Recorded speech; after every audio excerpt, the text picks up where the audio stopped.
51. Who's going to be first in the room tonight? Let's see. Shadow, probably. I'm betting it's going to be Shadow. It could be wrong. You just never know. You just never know.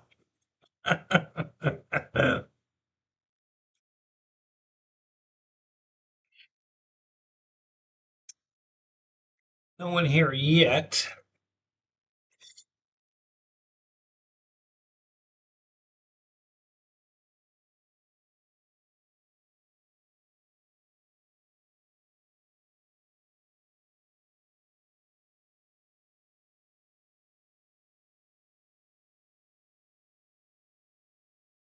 And who is it?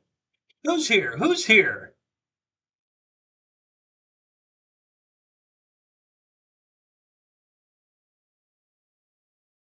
Michael's here. What's up?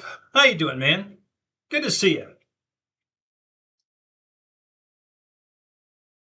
Actually, it's Mitchell, not Michael.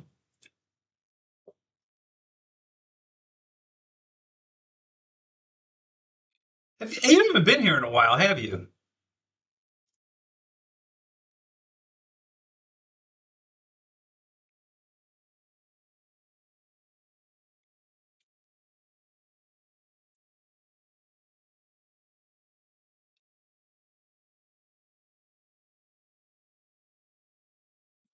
What's up? How you doing, man?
Interesting.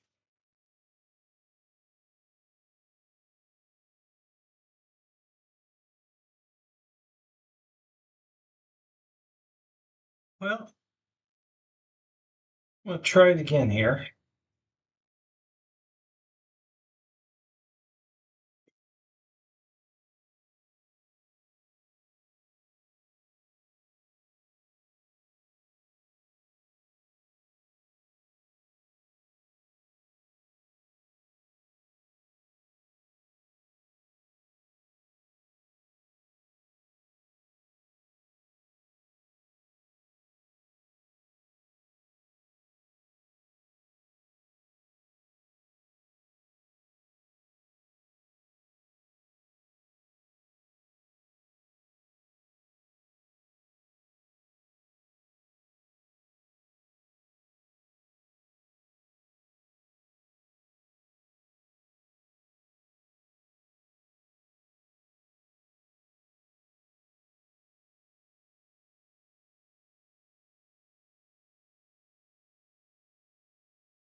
In here.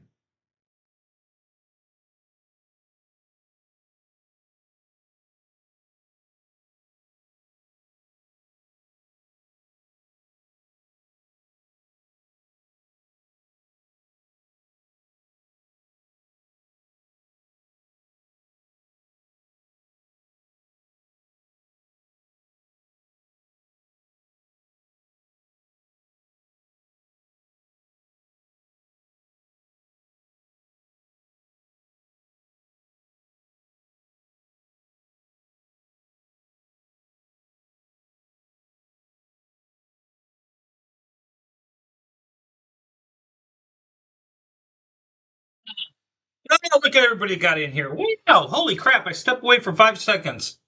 Look at everybody. What's up?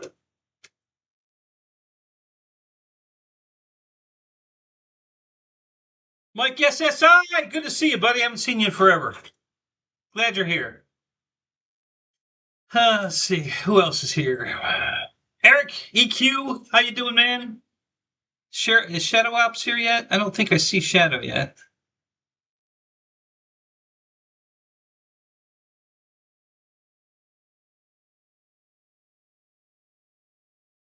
Yeah, not yet.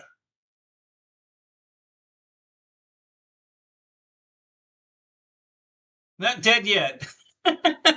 Well, I hope so. I'm glad you're not dead. That would suck.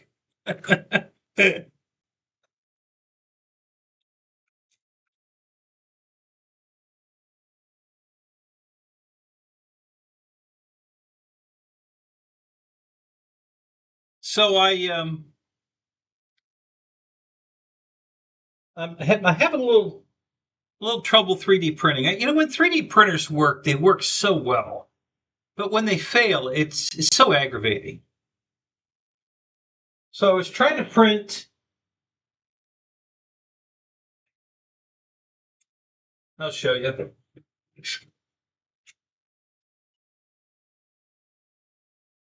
Another Millennium Falcon like this one, but with landing gear. I haven't got one with landing gear yet. But it's a beautiful. I'll let you see it close up. You know, it's really detailed, and the print comes out so good. The guy did a fantastic job on this file, and but every time I try to print the landing gear one, it comes off the bed, and so I came out this morning. Well, actually, I came out just now to this. It failed. It's got landing gear on it though. There's the landing gear right there. Those two little but yeah, it came unloose from the bed. So when that happens and you're not here to watch it, you end up with this. Yeah, this is what they call spaghetti, and that's what you get. So yeah, so that was a bunch of filament wasted on a print that failed. Had I been out here watching it, I could have stopped the print and saved a bunch of filament, but I wasn't. So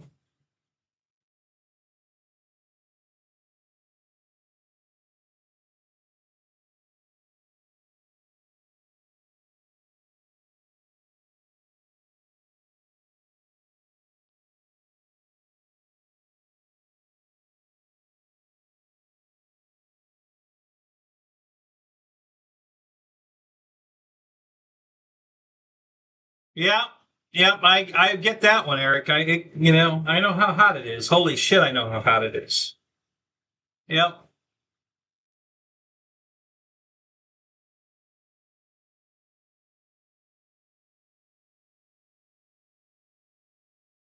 So the printer's starting up, so you're probably hearing a little bit of noise in the background, but I don't think you'll hear it once it starts actually printing. Um, it's just going through the bed leveling and calibrating.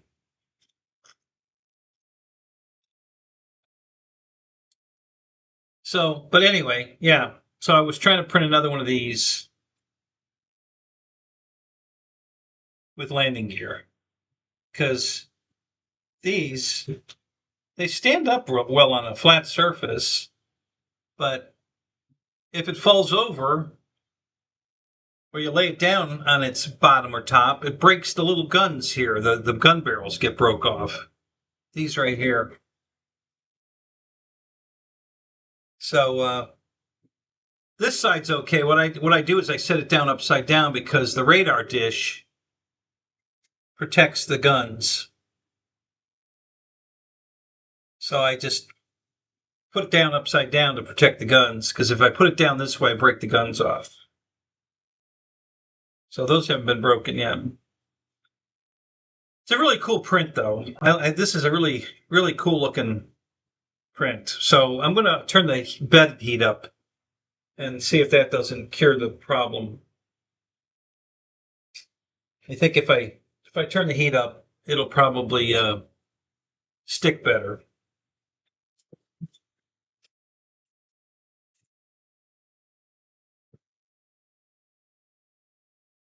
I added glue to this bed also. So between adding glue to the bed and cranking the heat up,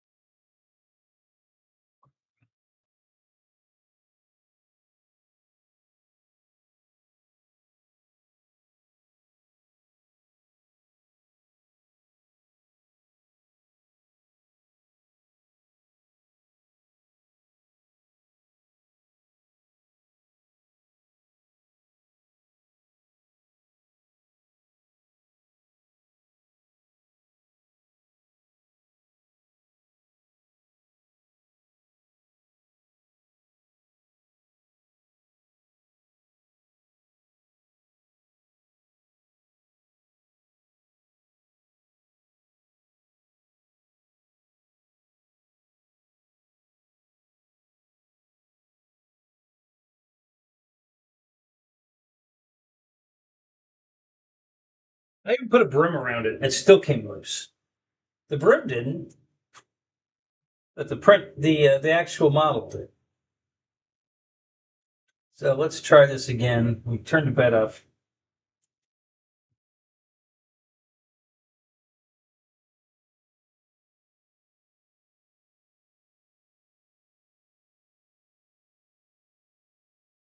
I gotta babysit this for just a minute, because it's gonna come off of the first layer pretty quick here, and then it's gonna revert the bed back down to what it was, and I don't want that. So I gotta stand with it here for a second. It's only gonna be a minute. This it's such a small base that it has to print.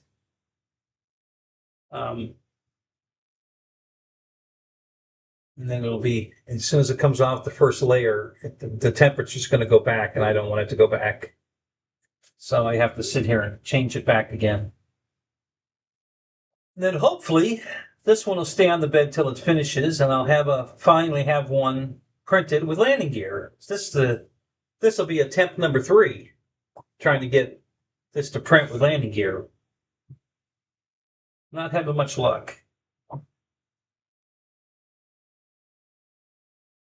I've got plenty of them printed without landing gear. I've got gold ones and silver ones and small ones and big ones, but none with landing gear. The landing gear one always fails. And it's just coming off the bed. There's nothing wrong with the file. It just comes off the bed and keeps printing, and then you get just a pile of spaghetti.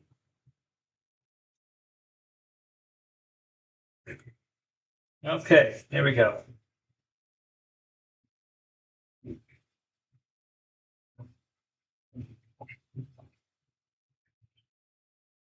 Okay. All right.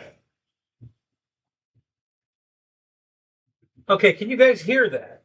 Can you hear the printer running? Is that too annoying?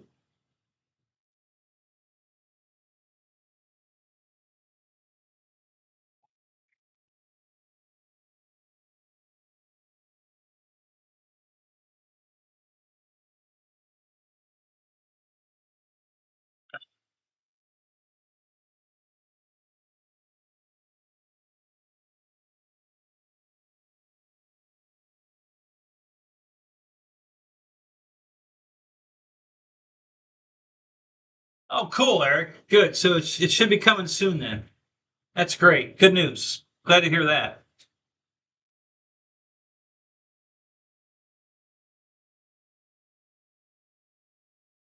Have you got an air conditioner picked out for your hangar, Eric? Do you know what you're going to put in there?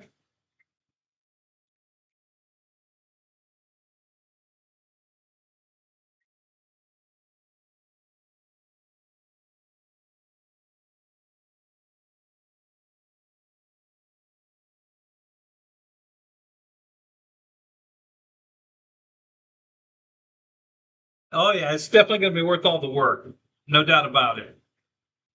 I can I can attest to that. You know, I just can't. I love this. I love this garage. Yeah, it's a lot of work, but yeah, I'm just enjoying the work and enjoying the hangar. So yeah, it's pretty cool.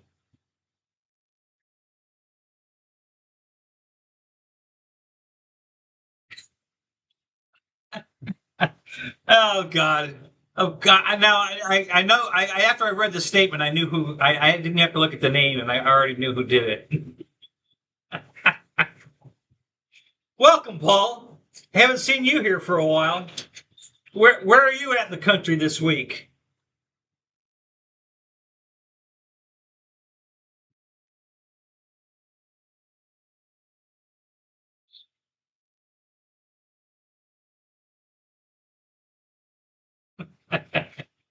Working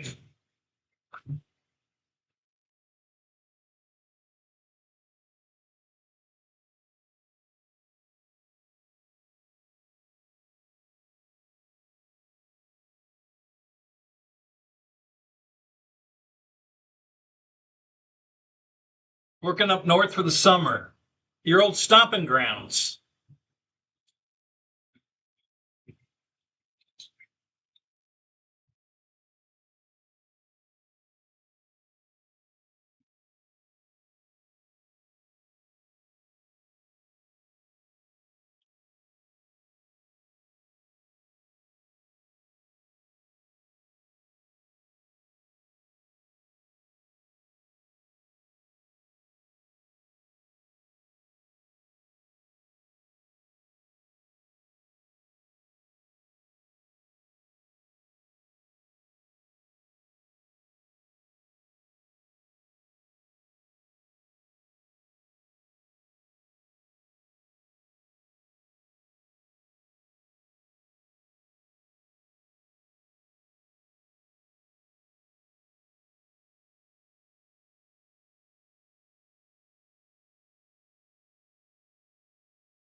Oh, a mini two-piece unit, 18,000 BTU. Cool. Nice. Yeah, get the insulation in, get the AC in, and you'll be home free.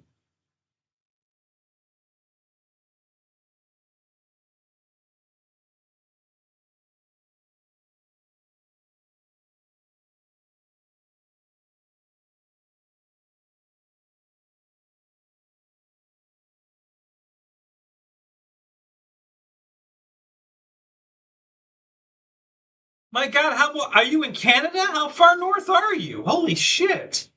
It's going down to 43 tonight.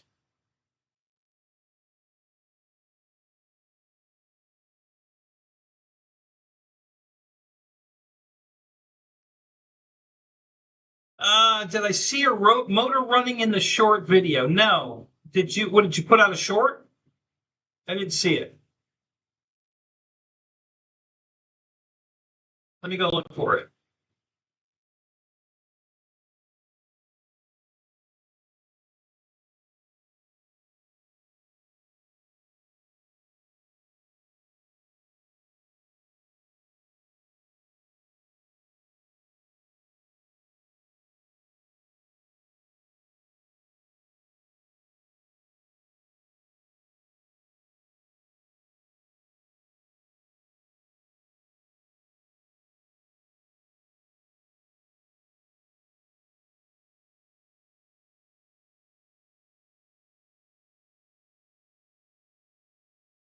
Uh, it's here.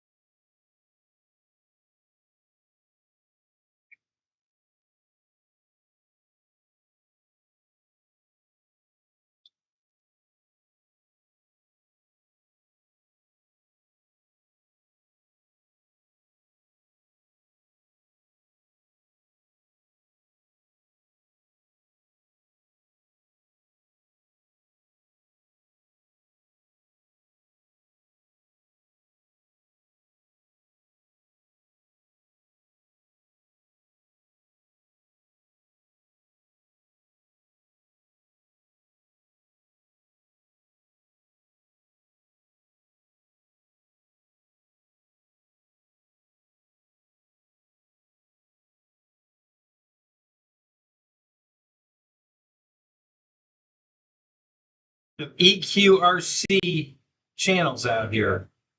Holy crap.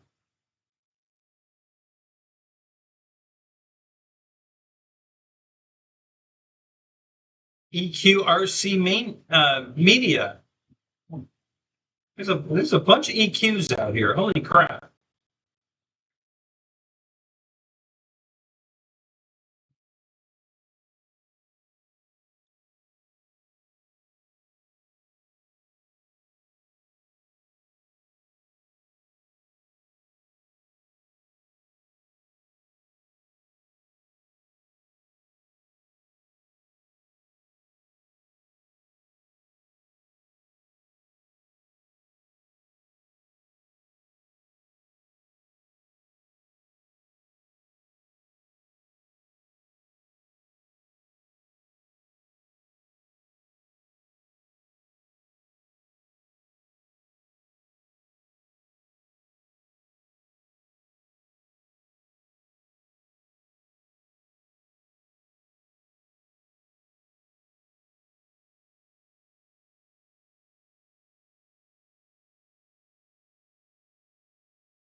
Well,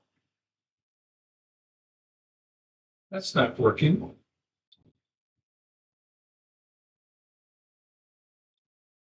Let's do it this way.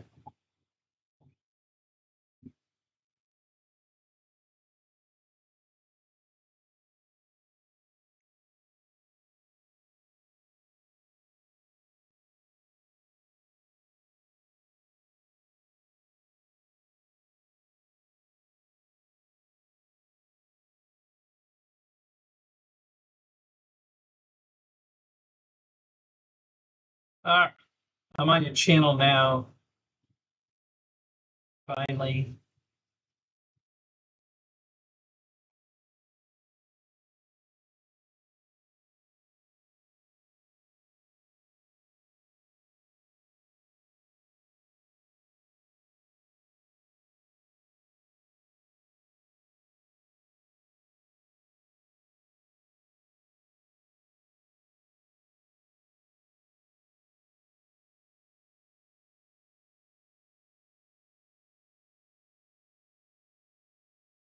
Look for B2, you said. Well, I'm looking.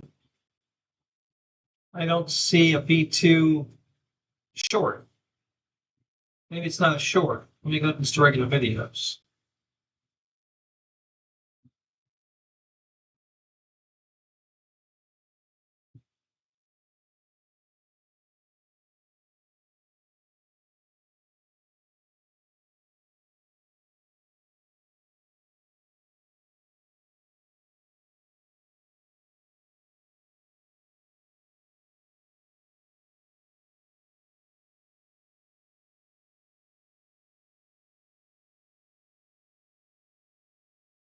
Remember your icons of B2. I'm on your channel. I'm just, there's a hanger. The last video is the hanger. Got radio station G scale.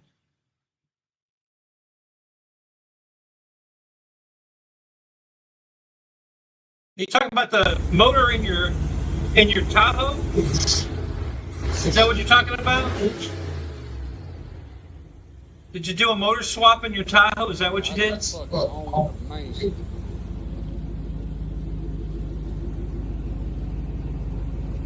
Ah, gotcha.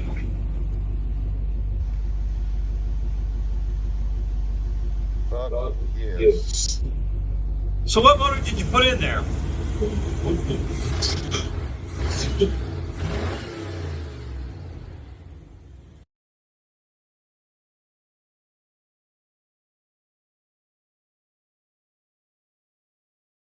I saw a video on back that showed a picture of a small block Chevy motor with no intake manifold on it. Did you buy a crate motor or a used motor, or what'd you do?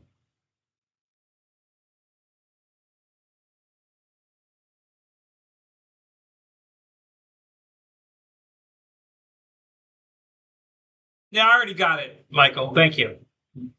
Yeah, I found the video.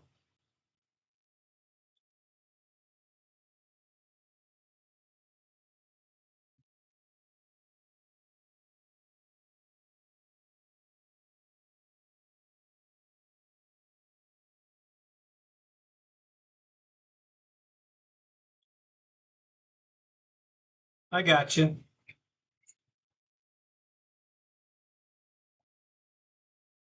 What year's your Tahoe?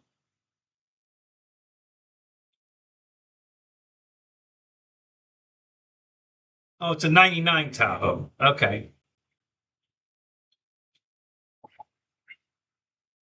So, why'd you go to a carburetor still leaving it fuel injected?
Did you pull the injectors out and test them? Did you? I mean, were you getting a check engine light? What was going on?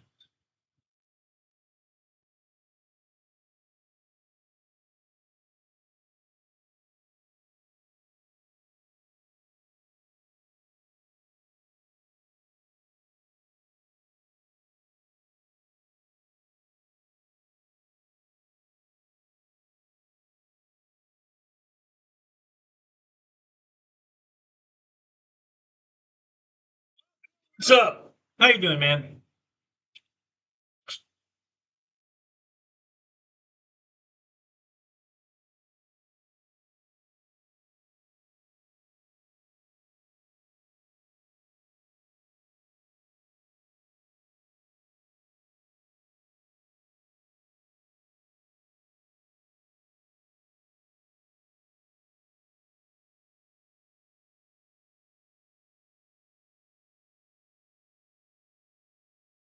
Chicken foot down.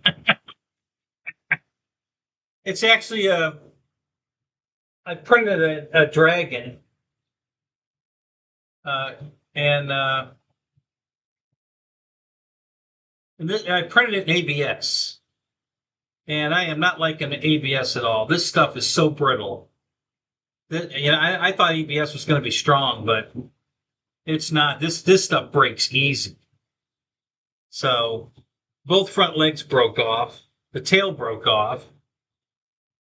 It fell off of a spool of filament on the carpet, about a 8-inch drop, and it did all that damage. I'm like, you got to be kidding me, really? So yeah, this is probably the most brittle thing I've ever printed. I can't believe how bad this is.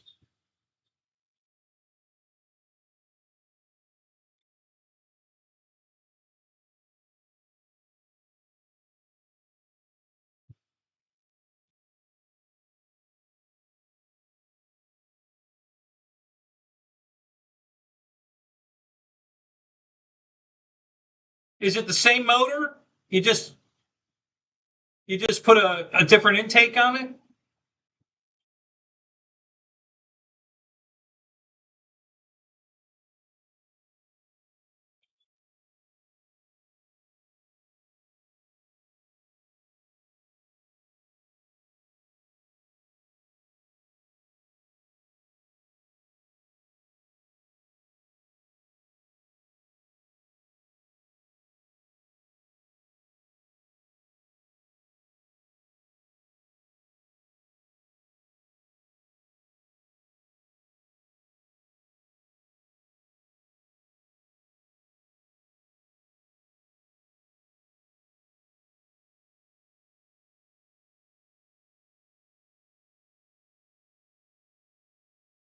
You had one delivered today. What did you have delivered today, Mike?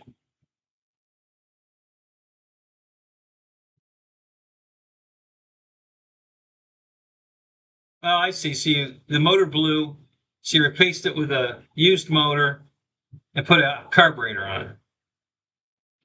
Well, you probably have a check engine light now, don't you? Ain't nothing plugged into it anymore.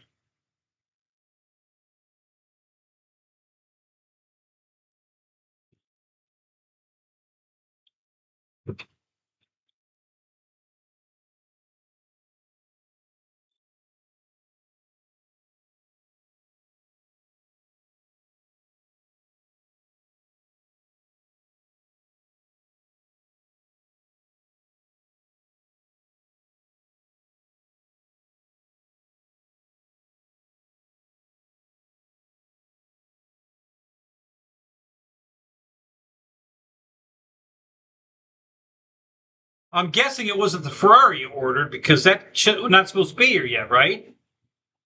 Or was it?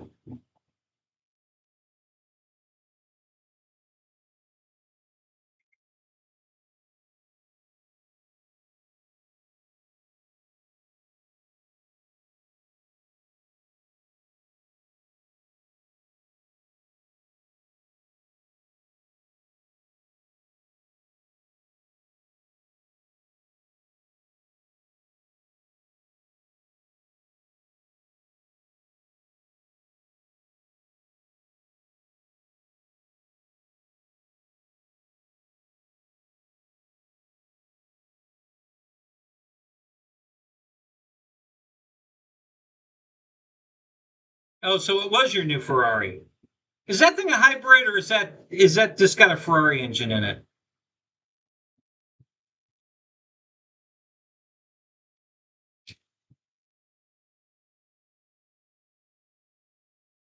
I'll be right back. I'm hearing car doors outside. Let me go look. I'll be right back.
I don't see anything out there, but I did see some lightning. So maybe I'm hearing thunder off in the distance. That could have been what it was. So it's a V12. Cool. Pure petroleum. Nice. Nice. Very nice.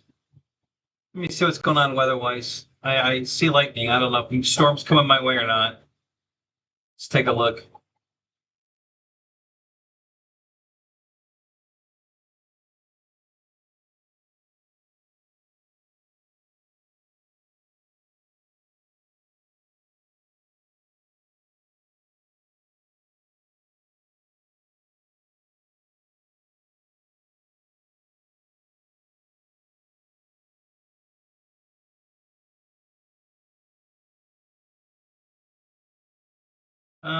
Yeah, there's some storms out here.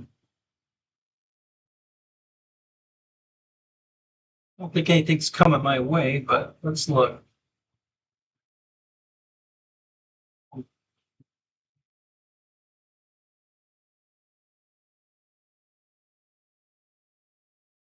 No, it's going away from me. Okay, good. All right, we shouldn't have any weather tonight.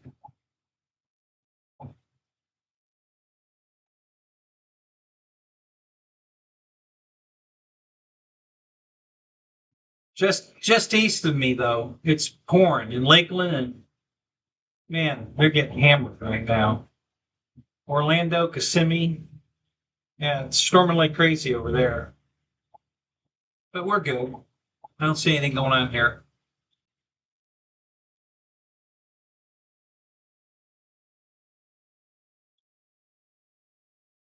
All right.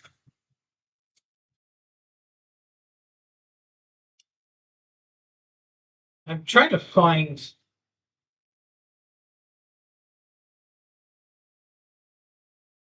It was just here. Gotta be laying here somewhere.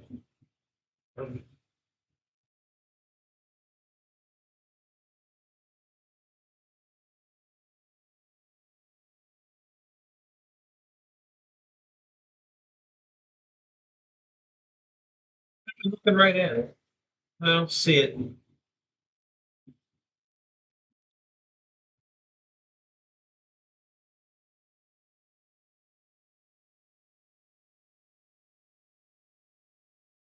There it is. Okay.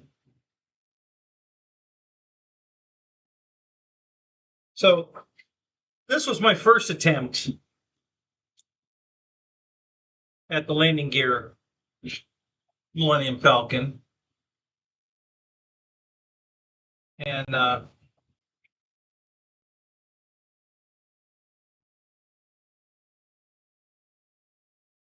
we got that far and it quit. And this was the second attempt. And it got farther and quit. So hopefully, third time's a charm. Hopefully. I'm hoping this time it finishes.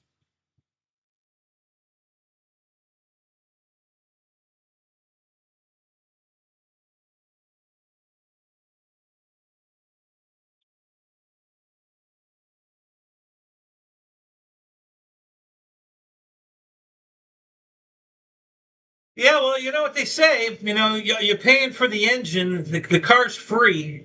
So that's Enzo's motto. You're paying for the engine. The car's free. So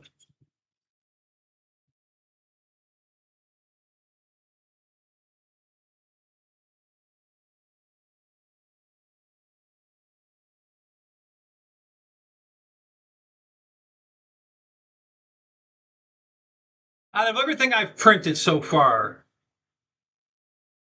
I think this thing has the most detail of anything I've printed. Just the amount of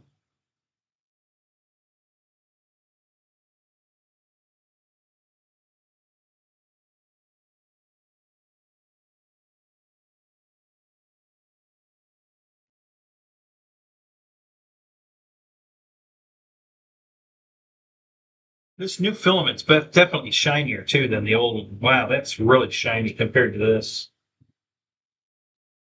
Wow, that's pretty cool. Um, like inside the guns, where the guns are, that detail in there, and then those are vents and all these little I don't know what you would call them on the are going around the outer edge there. It's just amazing. And then where the engine was, that's where he made it flat, so it just stands on the build plate.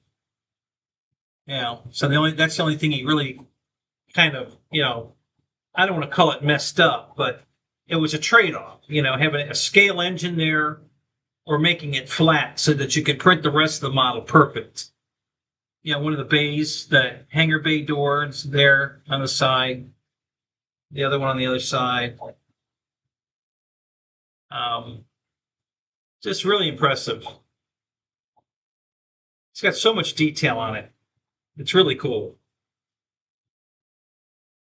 So, so hopefully I'm going to get a full one this time. I put more glue on the bed. I turned the heat up on the bed.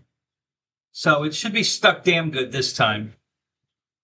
So fingers crossed. Now, hopefully we're gonna get a full print this time. I'm hoping. So Juno, what's up? How you doing, man?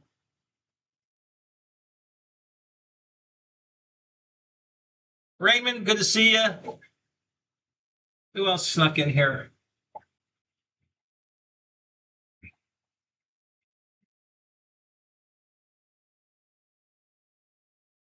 I almost went to a car show tonight.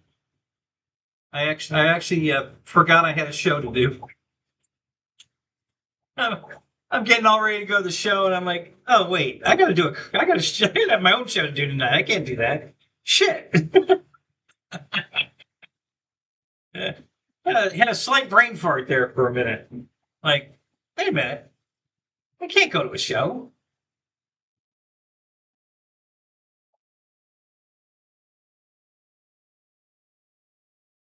Uh,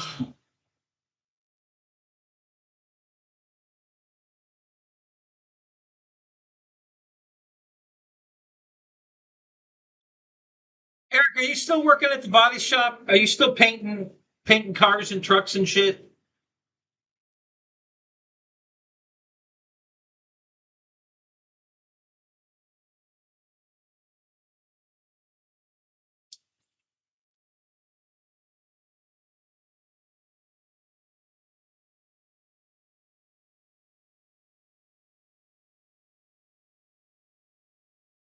Is that are you full time? What are your hours there?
I got my night radio here.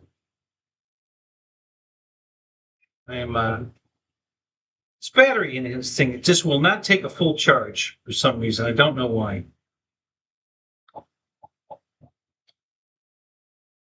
The charger's supposed to stop, and when it's fully charged, the light turns out, and instead it starts blinking, which tells me that there's a problem. It just won't take a full charge. I don't know what's wrong with the battery in that.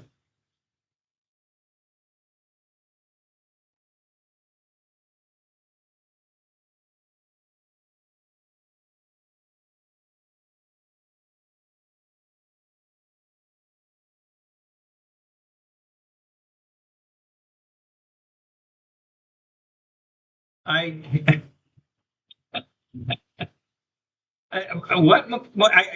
we would have understood Kenny, but moaned. What the hell?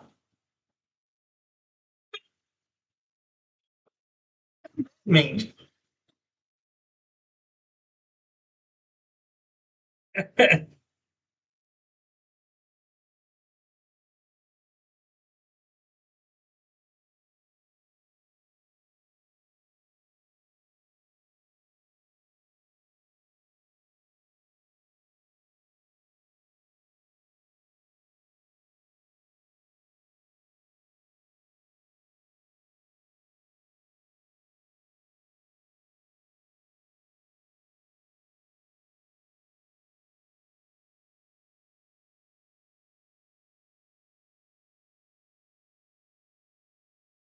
That's good to hear. I'm glad you and your son are getting along, Mike. That's good news, definitely. I never got along with my dad.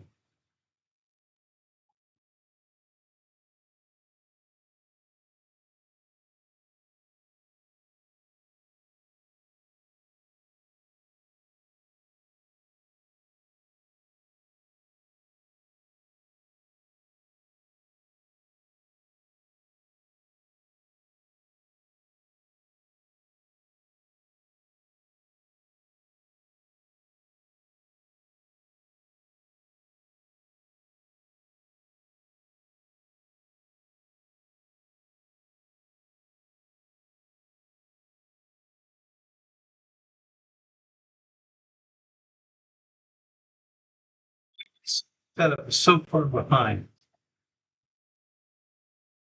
Okay.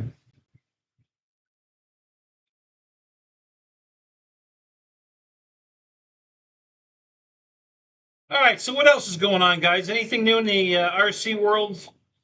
Anything else new in the car world? 3D printing world? Any world? Whatever you guys are working on? What's going on in everybody's lives? Other than Michael got his new Ferrari. You feel sorry for your dad? You know? Why? Because he has to put up with you?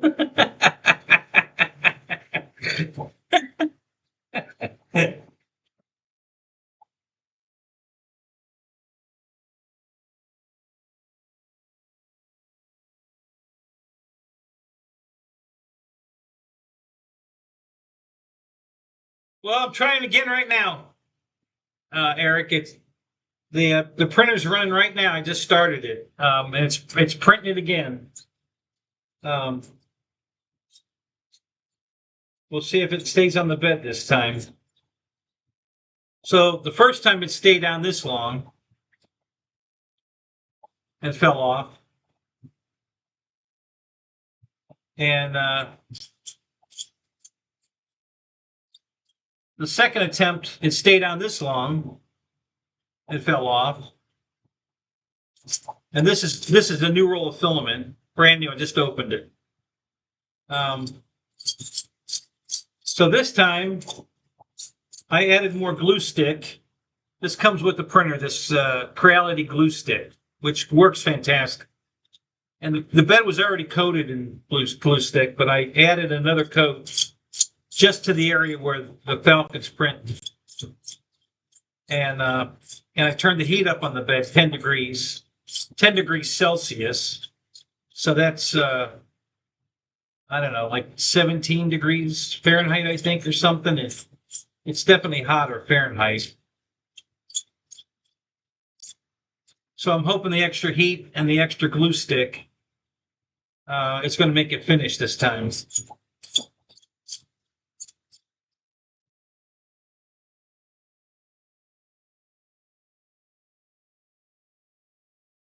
I need one that can land, it'll sit on its landing gear, so I can put it, in one of my train layouts. I have a space dock, I'm going to build a space dock and I got to have all these spaceships. So I need it to be able to stand in the.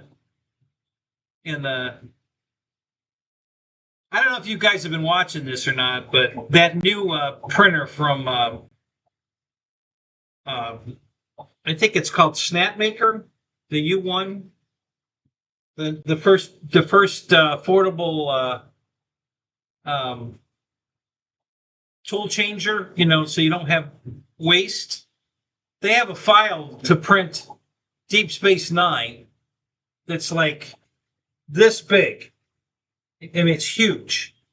It's a whole bunch of different pieces, and they're adding the color it needs in the print when you print it, and then you have to assemble it. But it's huge, and it looks really cool. So once I get a printer that'll do multicolor without pooping, I'm gonna print that. That'll look so cool hanging up in here. So I've been working on my batlets. I have three. I tried to print a fourth one. It's not working. I don't know what's going on. Um, Apparently that file's corrupt. The printer just shuts down. So something happened to that file. So I'm gonna have to make a whole new file um, to create a new batlet print so I could put another one together. Well, I was going to print an ABS, but um,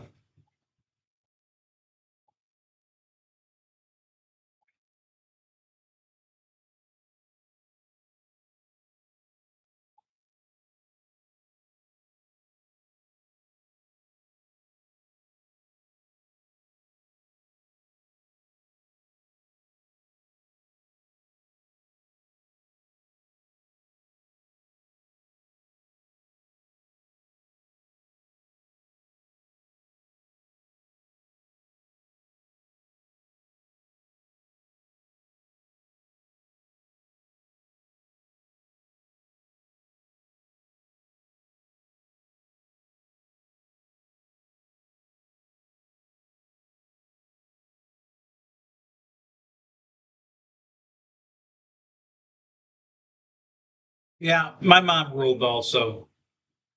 She never remarried or anything. She never dated after my parents got divorced because my dad had been cheating on her from day one. She didn't know. Um, they were probably married probably close to 20 years, and he'd been cheating on her the whole 20 years. She didn't know it. And then she finally caught him. But yeah, she never remarried, never dated anybody. I didn't have a stepdad to have to answer to or anything. She made sure that no one was going to raise her kids but her. And I think she did a bang up job. I think I turned out all right. So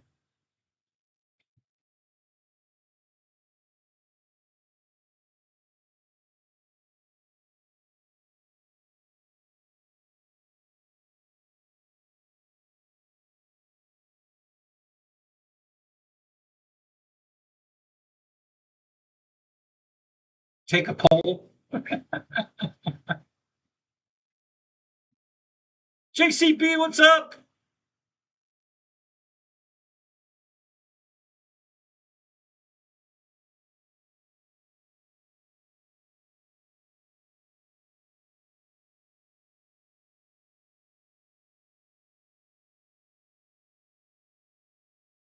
Let's see, what else am I working on?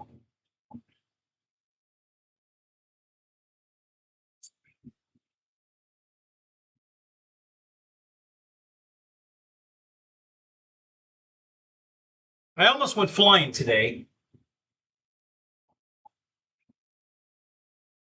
So I don't know if you ever answered my question, Eric. I asked you what your hours are at work. I don't know if you answered me or not. Anyway, what I was getting at, um, the so my schedule's all screwed up on purpose.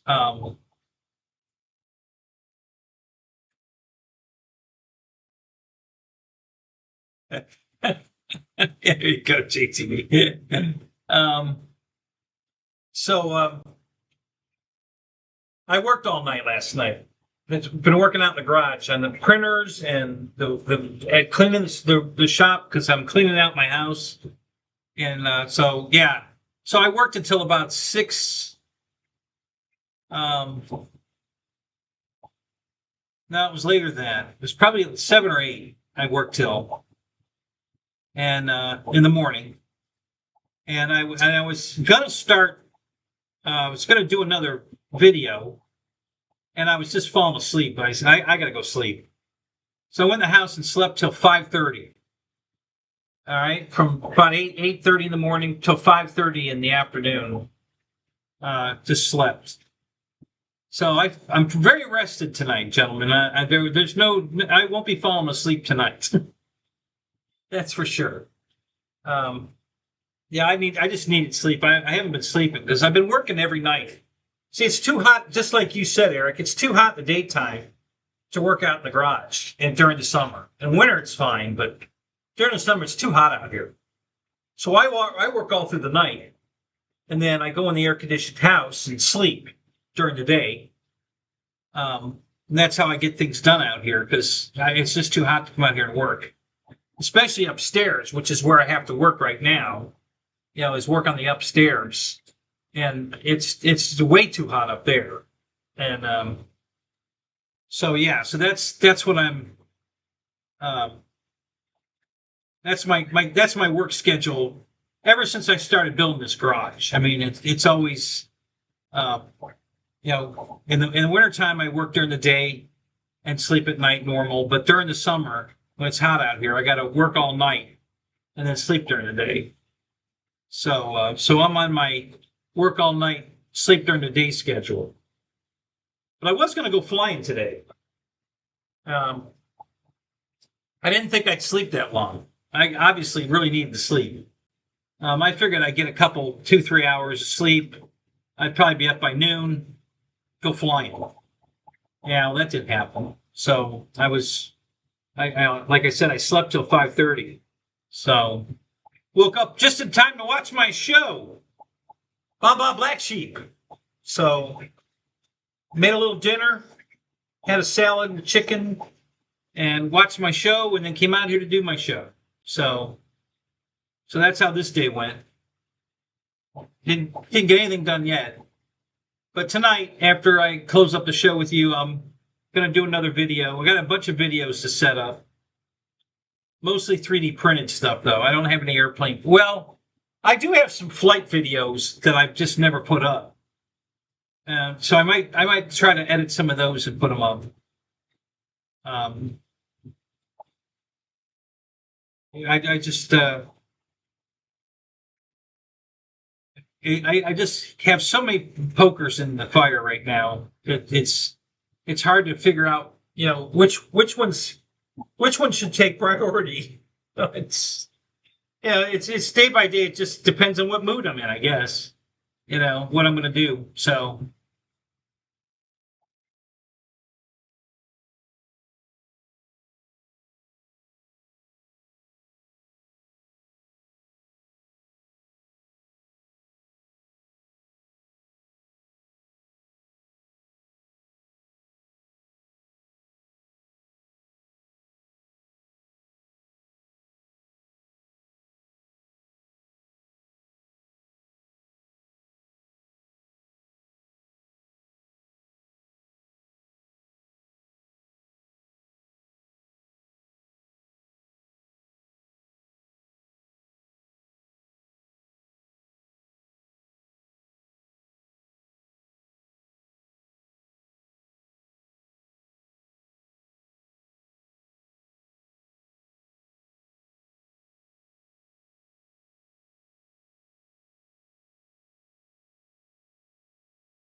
Did you ever finish your Tahoe trailer? Is that ready to start using yet, or what's the story with that thing? How's that going?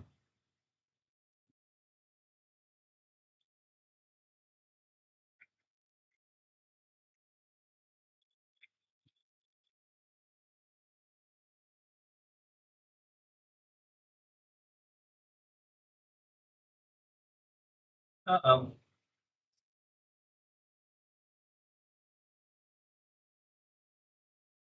It's got some kind of ad popped up. Yeah, that's what I was afraid of.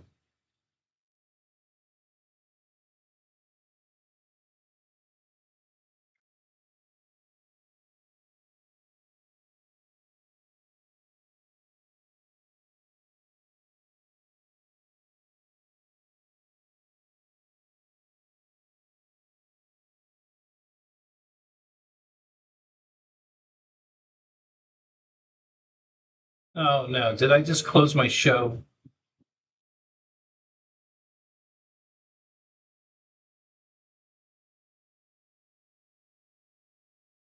No. Okay.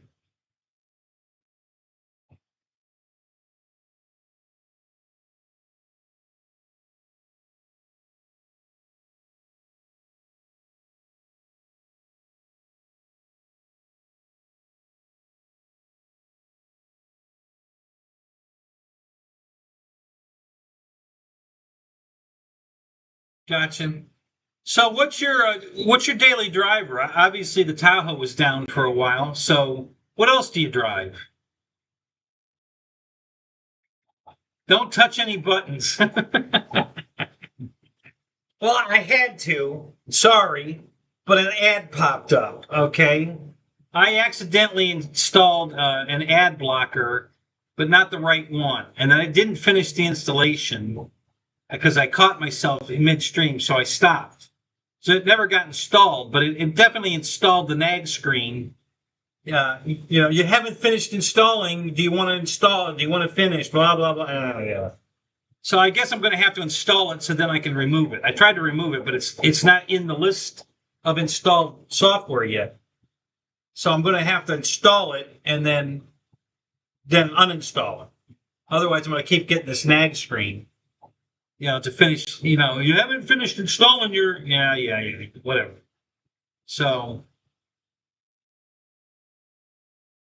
Chevy Cruze. So yeah, that's cool.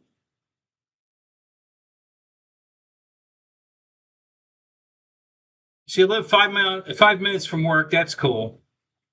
Yeah.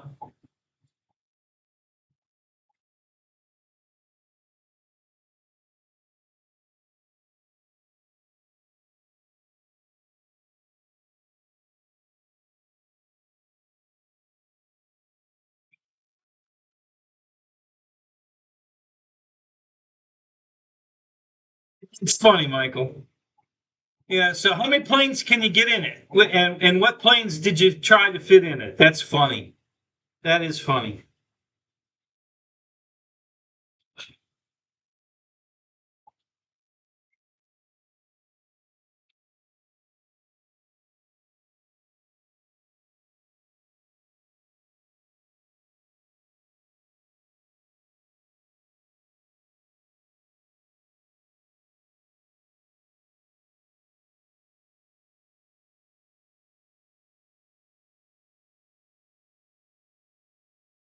UMX. Yeah. Yeah. You need a big car for those.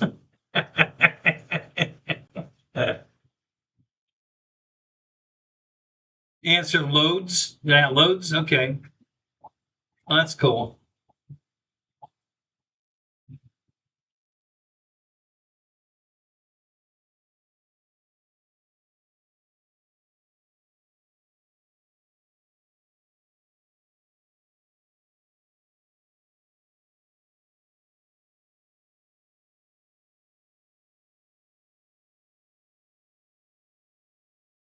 I'm sure it's got. Does the back seat fold down to make the boot bigger?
Well, that's cool.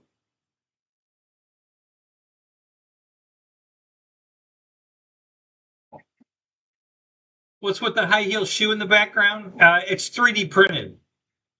You know, it, it, uh, it was a test. Um,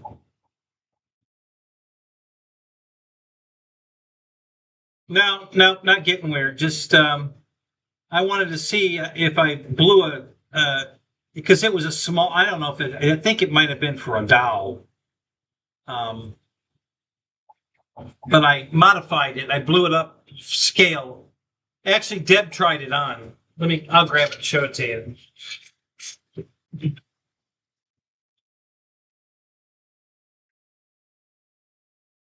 So I did a short video on this, and I did a bunch of them all at the same time. Believe it or not, this got the most views. Um, so here's a close up of the heel part. Let me get this quick here so I can see what I'm doing. All right, so here's the back of the heel. And then the bottom, and then the toe area here.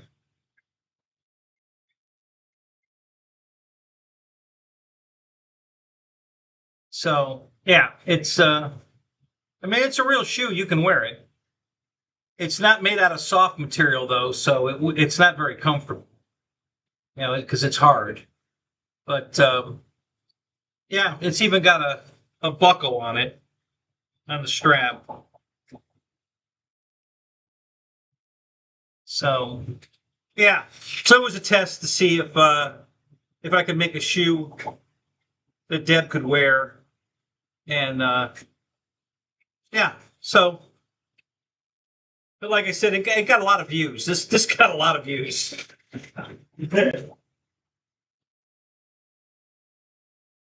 Maybe I drew a woman audience into the show. I don't know. It was took a shot at it. Let's see what happened.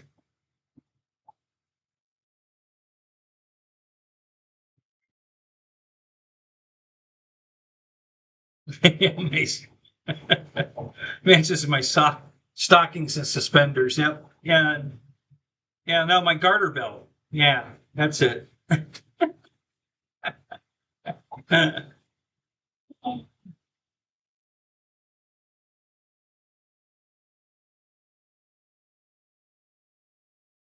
So the dog fits in the boot.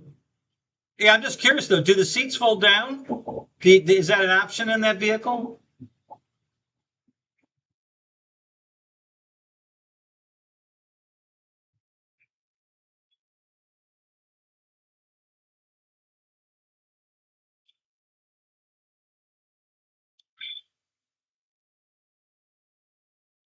So progress report. We're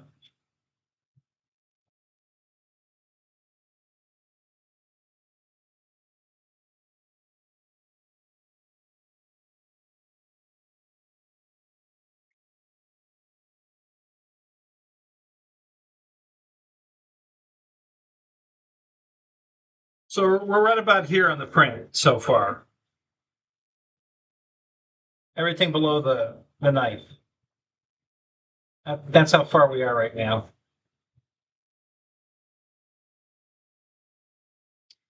So far so good.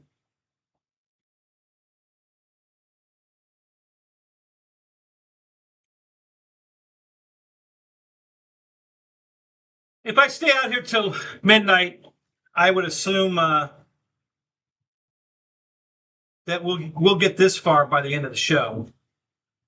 It'll probably make it to there.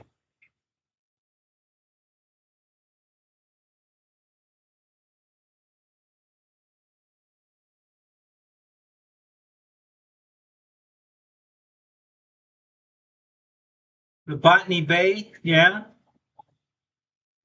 I don't know if there's a file for that. Let me go look and see. It's a good idea. Let's see if that's even out there.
Well, there is an SS Botany Bay. There's files out there for that. It looks like some kind of weird submarine.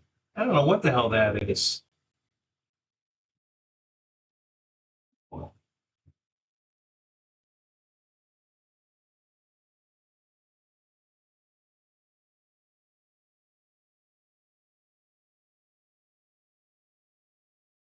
Yeah.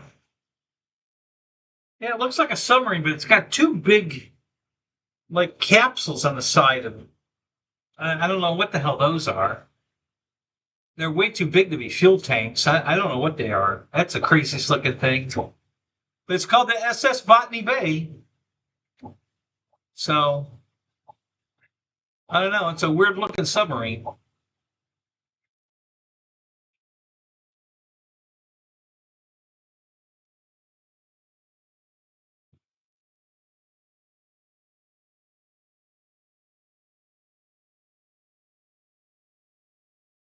Very weird. That's a strange looking submarine. Let's see what else is out there.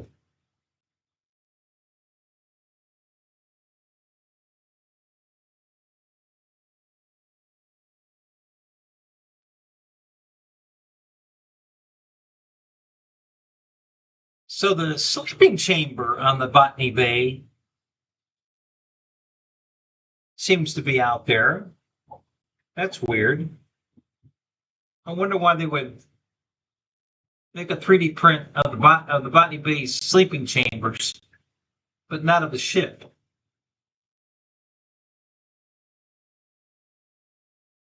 That's funny. Yeah, you got sleeping chambers.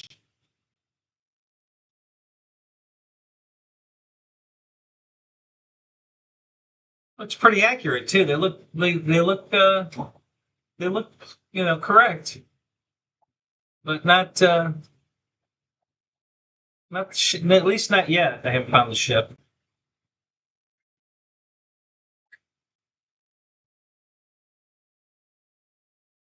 Find all kinds of other stuff.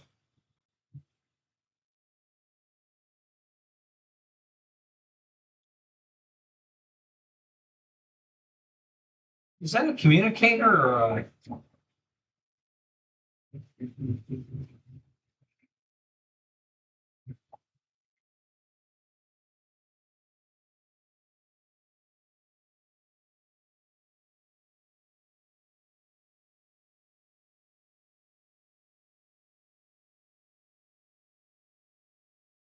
Huh, what's that? Bluetooth box.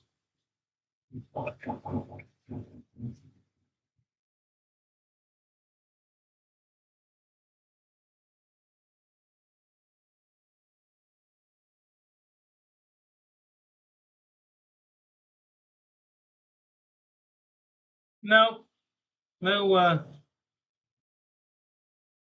no Botany Bay ship.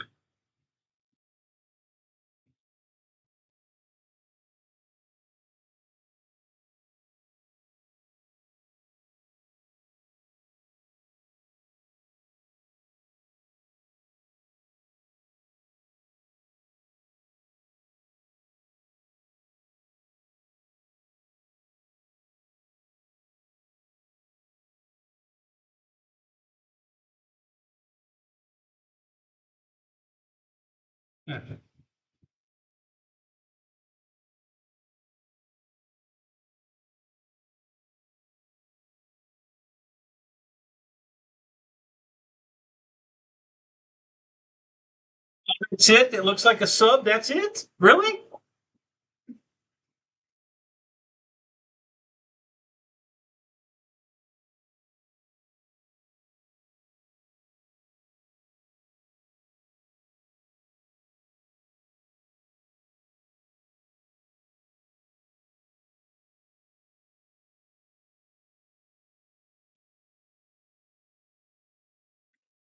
Hilarious. So you bought this new car. You check to see what airplanes would fit in the back of it, but you don't know whether the seats fold down or not. It's funny.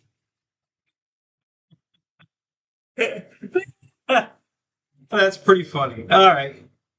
Well, if they do, they probably do. You'll be able to get a whole bunch of airplanes in it. So that's cool. So that is it. It does look like a submarine. Okay, well then that is it.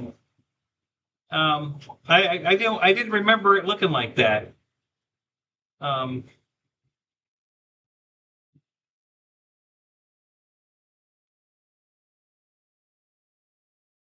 okay, yeah. So they do have it.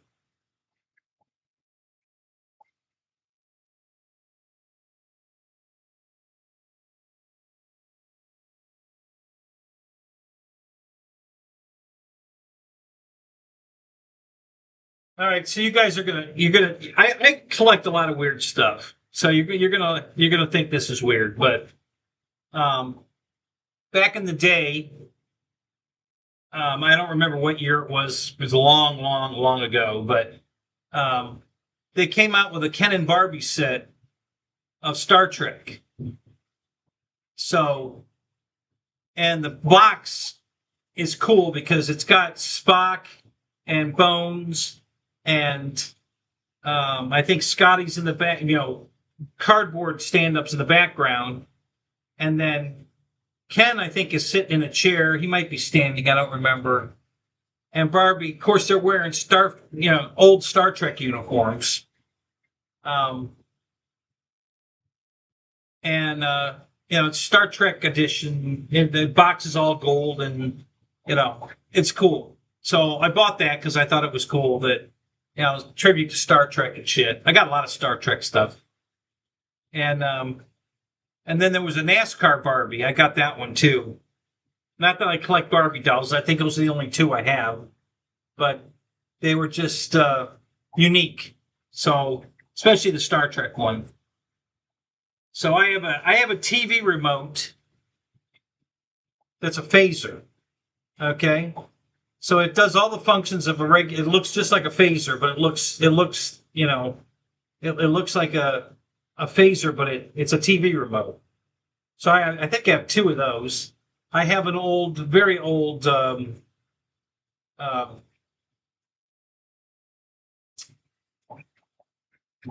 tricorder that it makes sounds and it just lights up solid. But you can 3D print and build, or I think they even have a model of it. Um,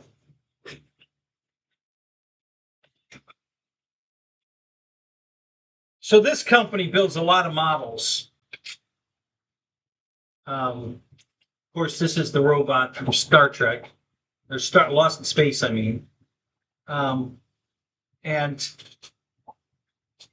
and then there's a company called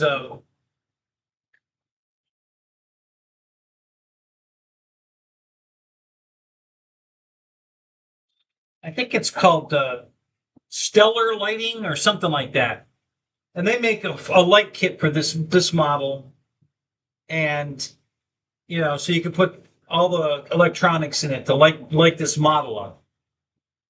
Which I have the small version of it here. This one's much bigger than this one. Um,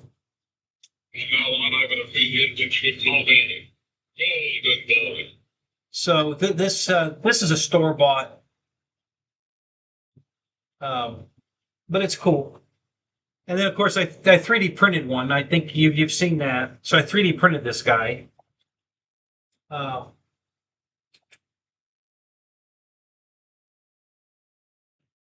so they make a tricorder that you can build that is it looks fully functional. It does all the light up and everything. The little medical tricorder piece comes out of it, and you can wand it, and so you can build that if you want. I haven't gotten there yet. Um, all the phasers you can build now. Every branch of the Star Trek, every year, whatever. All those phasers are available. So yeah, if you want to print any of that stuff, It's pretty cool. You can make anything you want now, and they have support, in lighting to make it actually look like it works. Um, yeah, yeah, that's the set. Um, yeah, yeah, Michael, that's it. I don't know if they show it in the box or not. Yeah, but Barbie's dressed like Uhura, and of course Ken's Captain Kirk.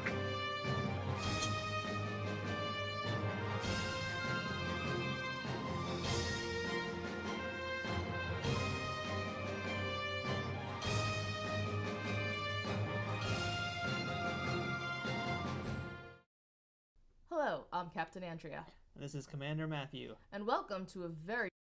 Yeah, that's the set right there. Hang on, I'll show everybody here. Let me bring it into the show here. Hold on. Let's see. Let's go here.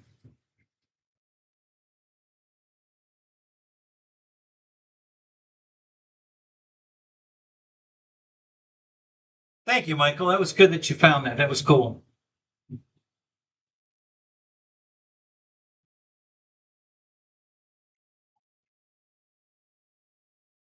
So, yeah, so there it is. That's the set I have. And, of course, Barbie's dressed like Uhura. And Ken looks like Captain Kirk. And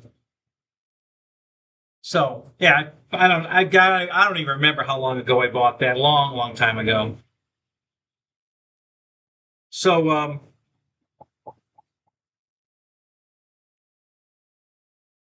back a long time ago too, Hallmark sold Christmas ornaments for your Christmas tree that light up, and some of them has sound effects, and I bought that entire set. So I'm trying to remember. I've got the original shuttlecraft, Galileo. And that one's got Spock's voice in it. When you press the button, it's Spock in himself says, "Happy holidays, live long and prosper," something like that. And it's Leonard Nimoy's voice. And then I had the original Star Trek, 1701, and then the 1701 D, and then E. I've got Voyager. I've got a Romulan warbird, a Klingon warbird, Deep Space Nine.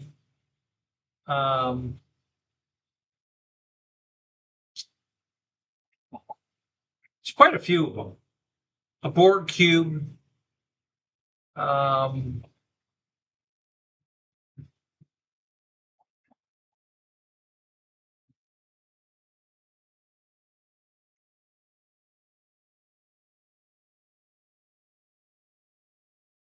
I think there's a runabout from Deep Space Nine. I think I have that. And I usually bought 2 or 3. It's got to because you got to get the free shipping. So, so of course I bought 3. Yeah, that's what I thought too. And I thought it was a good collector edition, so I bought that.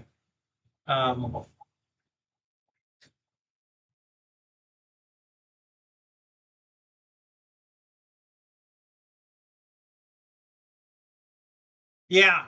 As a matter of fact,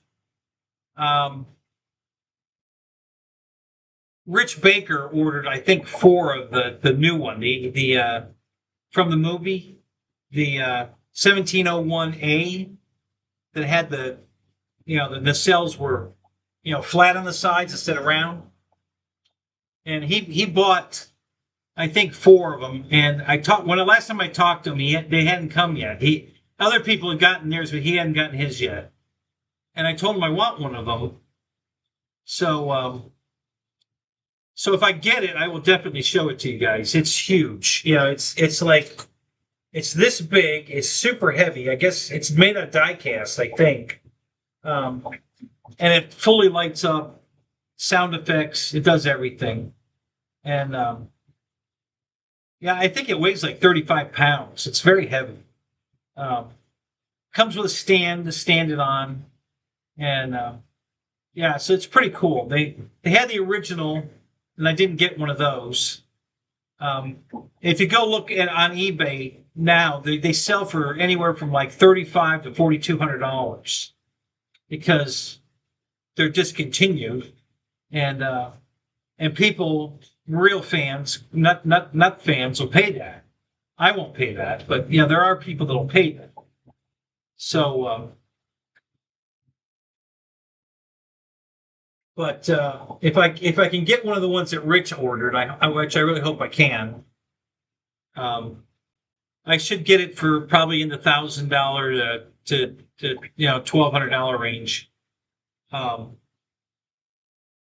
He didn't pay that much for them. I think at the time they were sold, that I found out late, I think it was around $600, almost $700. And I'm sure Rich bought them to make money on them, so I don't expect him to sell it to me at cost. He'll probably mark it up. I don't know how much, but I want to get it. So if I get the opportunity, I'm going to get it.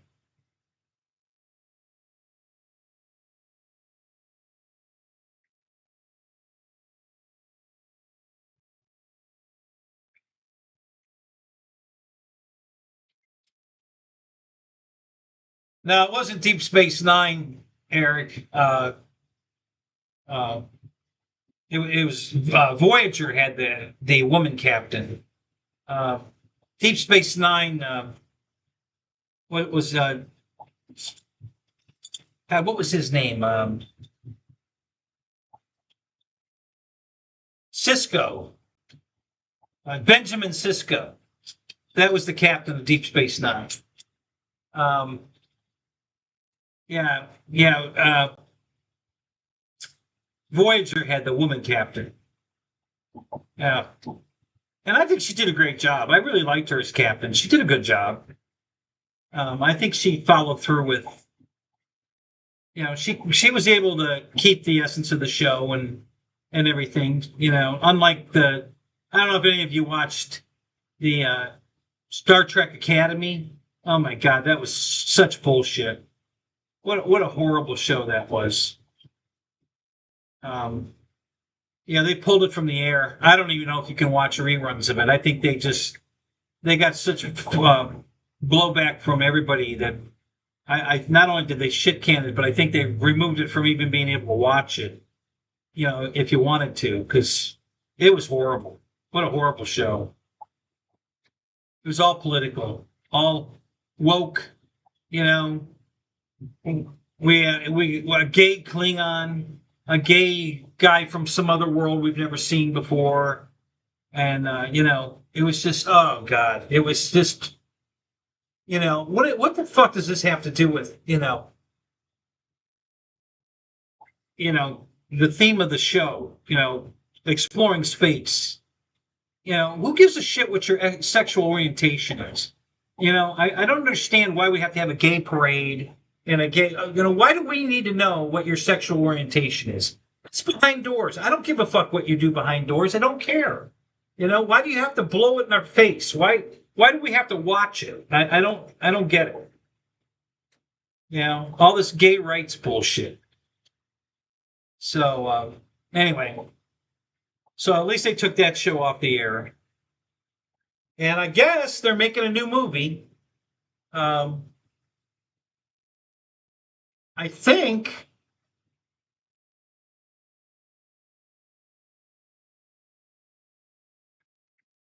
I'm not sure. I think it's going to be from the old cast.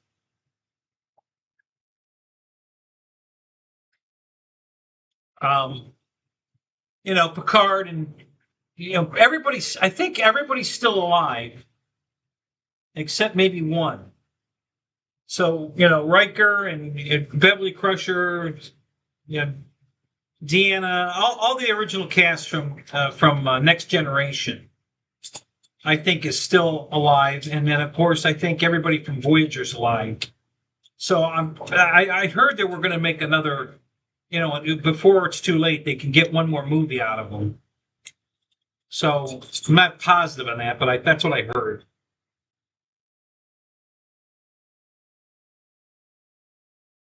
Shadow, what's up?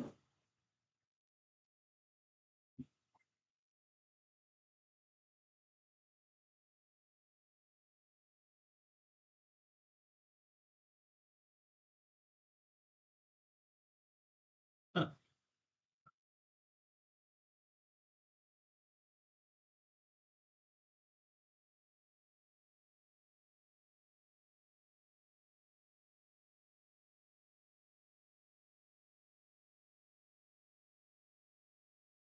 I don't know what Shadow's talking about. I didn't get in a transmitter receiver debate at all.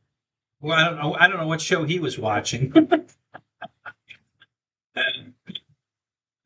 I picked up my transmitter just to check the batteries volt, because I charged it because I was going to go flying today, and Shadow thought I was going to do a debate on radios again, which he totally missed that.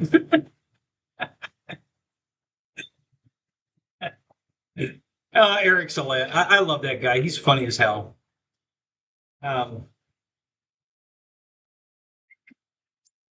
Yeah. So anyway, and then I don't know if you guys watch. Um, it's on Paramount Plus. Um, it's Star Trek: Strange New World, and I really, really like that one. They've done 3 seasons. I think they're doing season 4. I'm pretty sure, and it's really cool. It's at the time period back where Kirk and Spock are on board. So it's in that time period. And the outside of the ship, the Enterprise, looks the same, but the inside is so modern, so more futuristic than the old one. And I don't know if you guys are Star Trek fans, Captain Kirk's quarters was basically a broom closet. I mean, it was so small. There was a little tiny desk when you walk in the door, and then the bedroom was behind the half wall, and that's it. I mean, it was just so tiny, the captain's quarters. And on Strange New World, it looks like the food plaza at the mall. I mean, this thing is enormous. There's a fireplace, this giant kitchen for him to cook in, and this gigantic living room to entertain in, and it's all super modern, and it's just fucking beautiful. Oh my God. I could live in that for the rest of my life. It was so cool. So what a difference. Even though it's back in that era, it's supposed to be Enterprise of the old Enterprise back before Deep Space Nine and Discovery and all these other shows. But it's so much more modern looking than even all the new shows. I mean, they really just took what I would call more accurate. I mean, if we're 200 years in the future, I would expect it to look like Strange New World, not what we used to think was futuristic. So if you haven't watched it, guys, it's a really good series. They've got a lot of comedy in it, but there's a lot of fighting in it too. Their adversary is the Gorn, which are this one doesn't make sense to me, but that's what they did.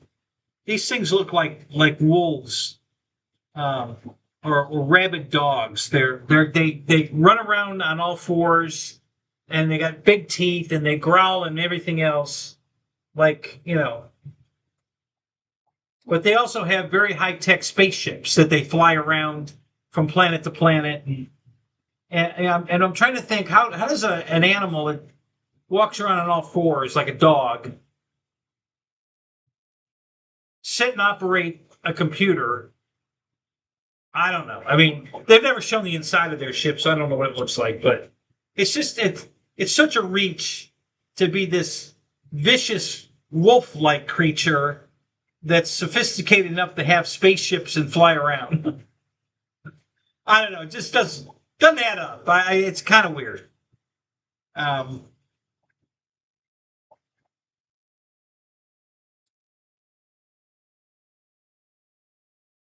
Oh, I know the original was in the '60s, Eric. I grew up. I've been around since then.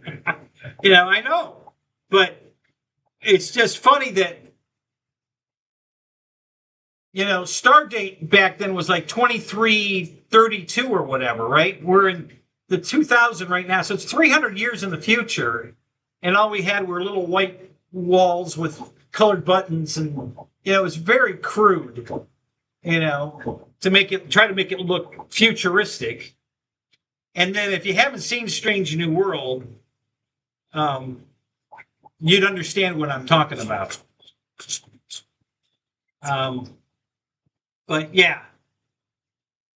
Oh, it was great for its time. Absolutely. I don't argue that at all. I'm a big fan. Love it. Love that old show. Love all the Star Treks. I really do. I watch all of them. I've watched all these other ones. I don't know if you guys have seen Discovery. I really like that one. That went on for 9 seasons, I think. And I thought that was really good. Another woman captain. But no problem. I thought the writing was good. The special effects were good. Great storyline.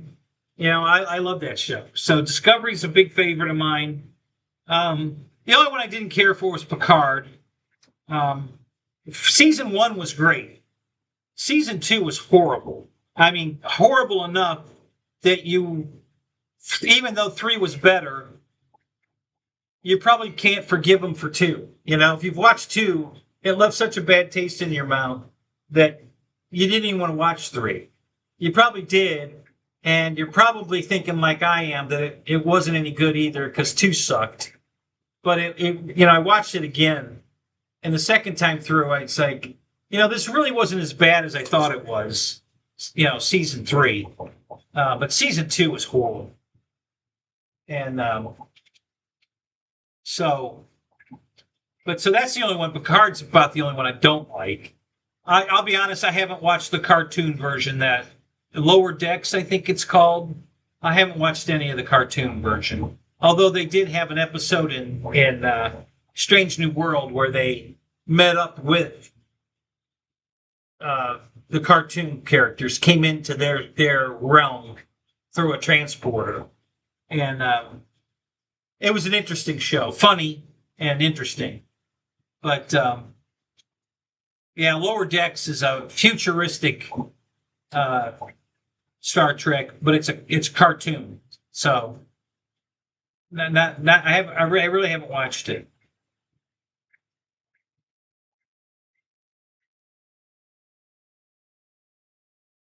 You sent me a couple of pics, did you? Okay.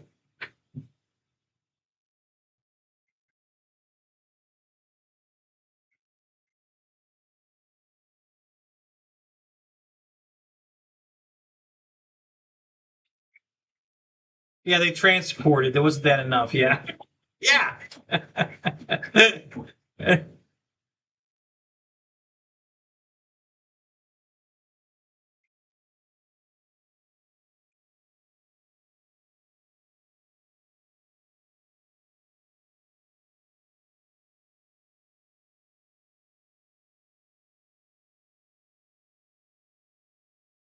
Yeah, that's true too. The cell phone, flip phone, was probably inspired by the communicator. Yeah, probably. I would think so. So, but yeah, that's.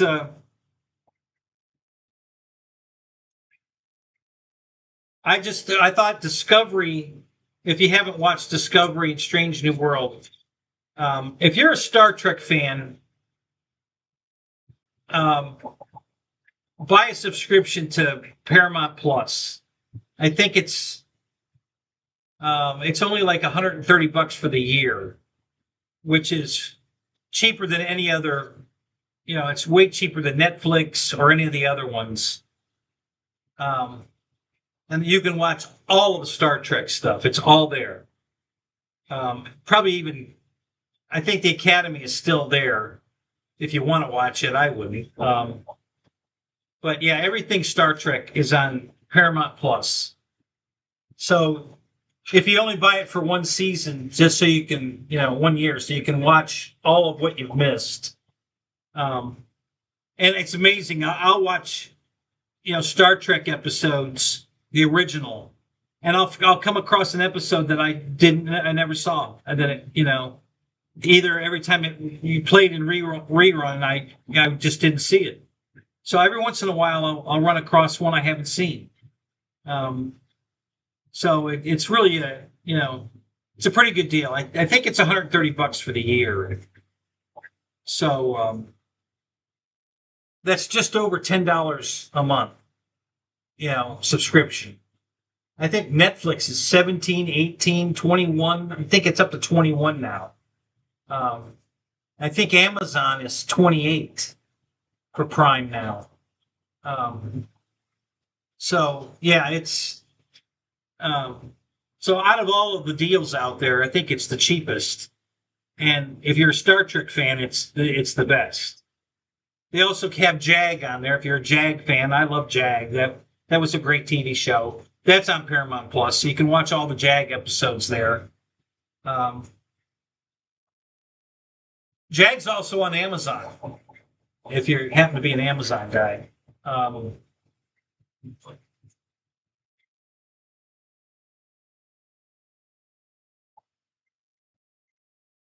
Great waste of an hour.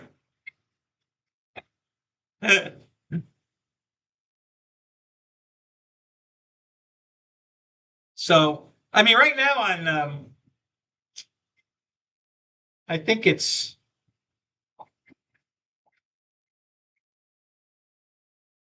well, here it's channel 44.3, I think.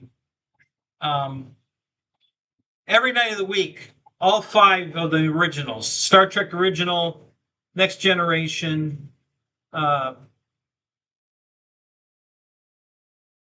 Voyager, Deep Space Nine, and then Enterprise, the last of the series, which is really the beginning of the before Kirk, and the time period is before Kirk. But those 5 are on every night. They start at 8 o'clock till 1 in the morning. Every night, 6 nights a week. Sunday, Monday, Tuesday, Wednesday, Thursday, Friday. Saturday night is Baba Black Sheep, Call of Duty. At midnight, you get 12 o'clock high. 12 o'clock high runs 2 hours, so they're until 2. And then goes back to Call of Duty again, I think. Or it could be Rat Patrol. So all those war things are on Saturday night. But every other night, Sunday, Monday, Tuesday, Wednesday, Thursday, Friday, are all Star Trek. 5 hours of Star Trek. So that's pretty much what I watch every night from 8 o'clock to 1 in the morning. Unless I'm watching something on YouTube, I'm watching Star Trek. Every night. And then I know Eric's a big fan of Hogan's Heroes. Me too. I love that show, and that plays too on one of the Pluto networks. Pluto TV's free, guys, and if you guys don't have it, get it. It's free. You don't have to subscribe to it or anything. It's just free TV, and they have so much stuff out there to watch. All the Beverly Hillbillies, Green Acres. There's an Elvis channel. There's a Deal or No Deal, if you like Howie Mandel and his show when he was doing Deal No Deal. They each have their own dedicated network that it's just Deal or No Deal 24/7. Just go to that channel. There's an Elvis channel, 24/7. The Beverly Hillbillies, 24/7. It's all free.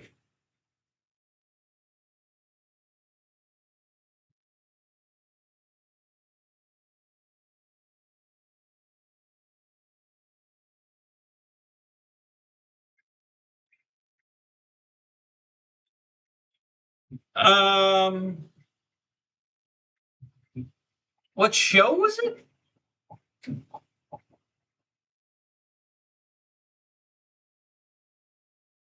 I don't know.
Yeah, yeah. Grit TV. That's also that's streamed on a normal antenna. If you have an antenna on your roof, you can watch that one. Um,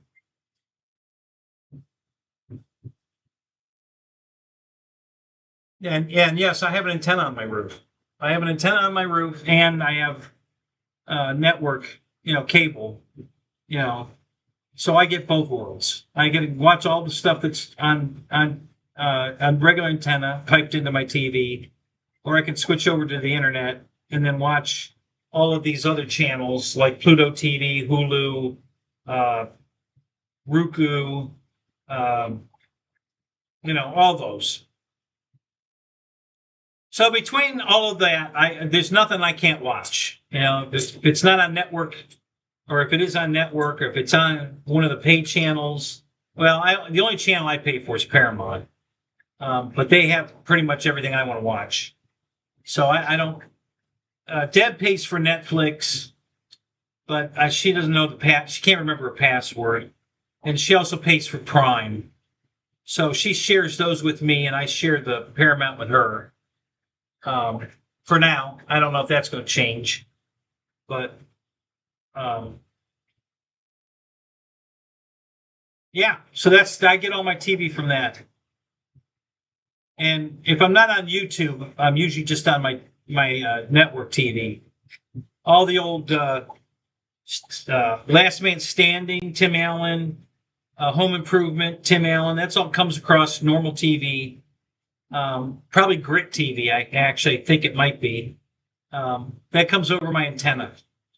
So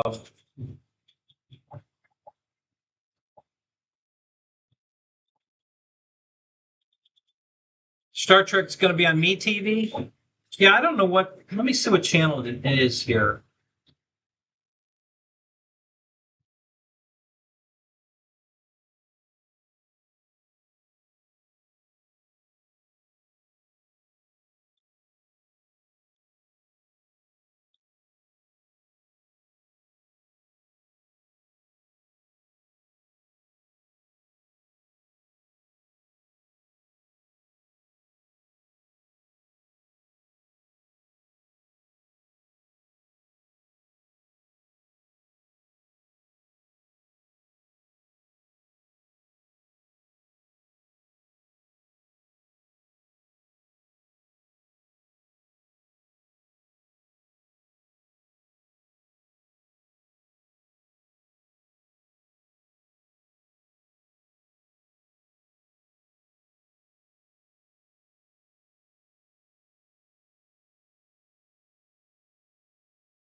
sub channels are the 0.1, 0.2, 0.3, 0.4. Looking it up on the internet, and it's not telling me what those are. Just the main channel, 44.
It's a sub channel of CBS.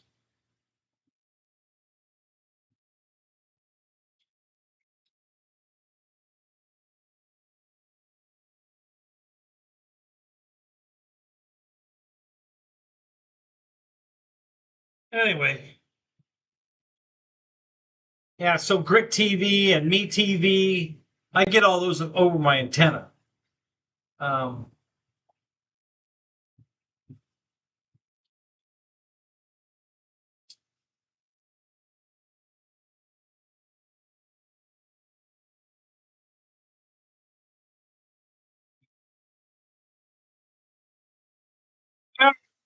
See you later, Michael.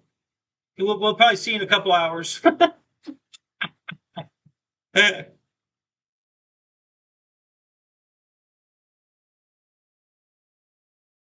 It's 0.2 there. Okay. Yeah, I think.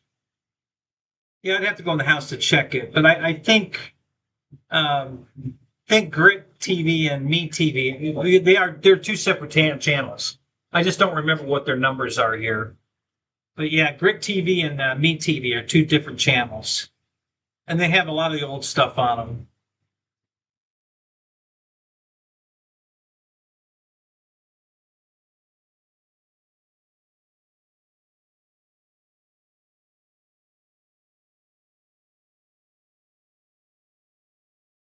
So right now, are you? Do you have an antenna on your roof, Eric?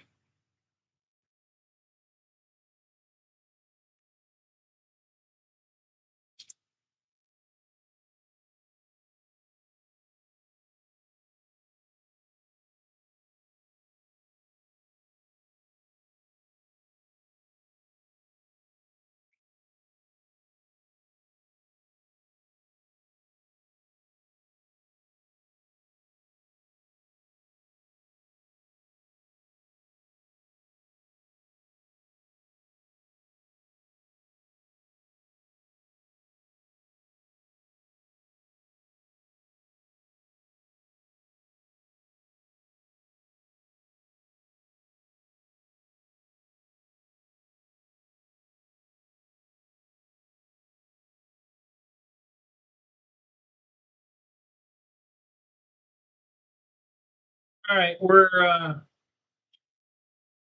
right about here now.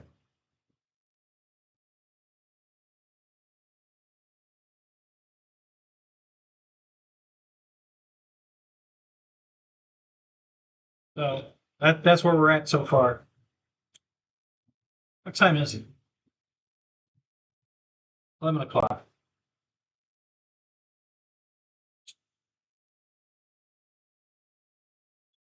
So we're halfway to the top of this in 2 hours. So yeah. So if I'm on till 1, we'll make it. We'll make it to here. By 1 o'clock, it'll be here. If I'm on that long.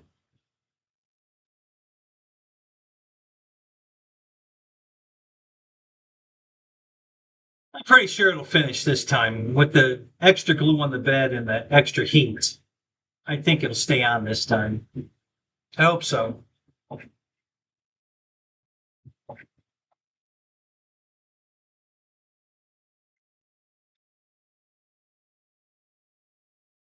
Yeah, I have a rotary, and mine's a rotary antenna. Actually, the antenna I have on the roof is not only a rotary antenna, but it's a boosted antenna.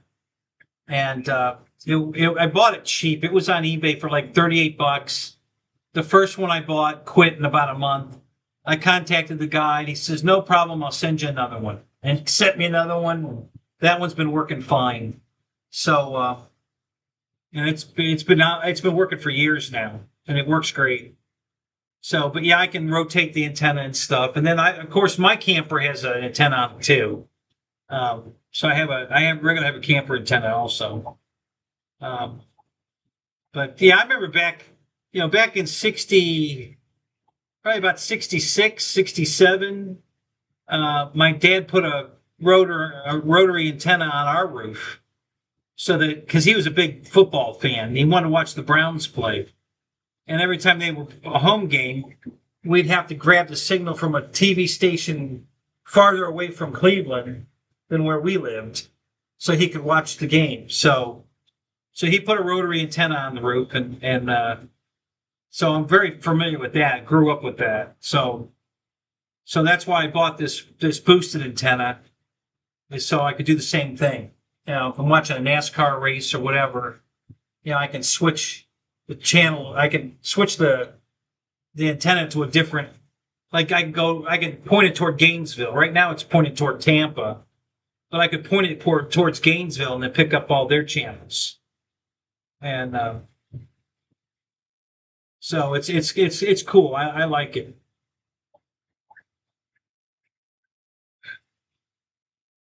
Ugh.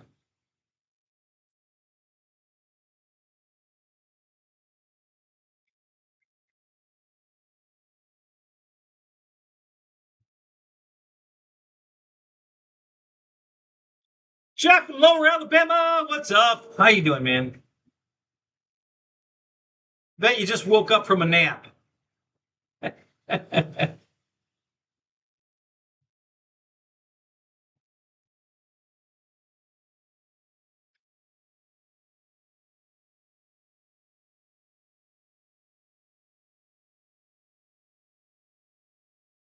Oh, a CB antenna? No kidding. Really? On a rotor? I didn't know you could even do that. That's interesting. I didn't think CB antennas were directional.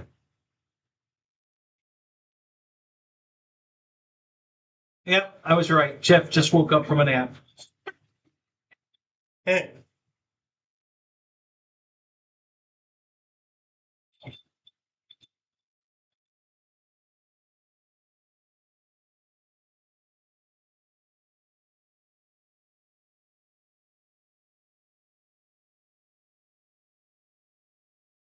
What's up? How you doing, Wiggs?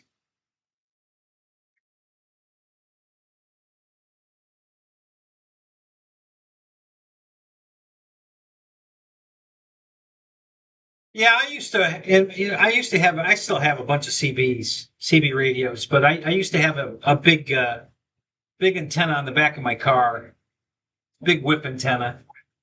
It had some range. I could talk to people a long way off. Not Texas, but um,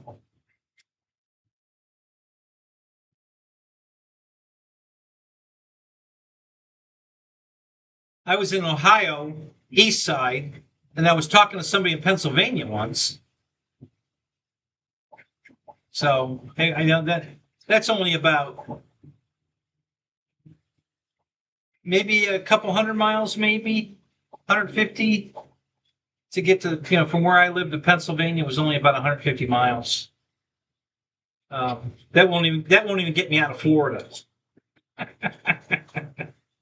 It's about from where I live. It's about 300 miles to get out of Florida. So yeah, it's only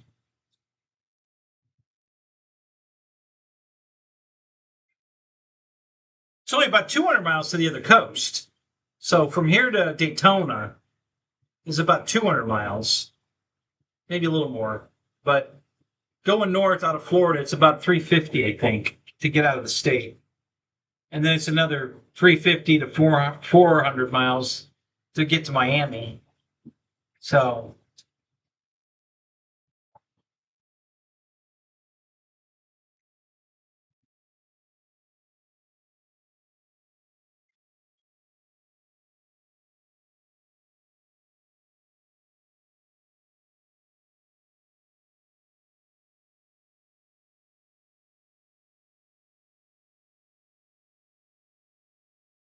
yeah, that must be fun to listen. While trying to watch your TV show and listening to your dad talk on the CB radio. That'd be great.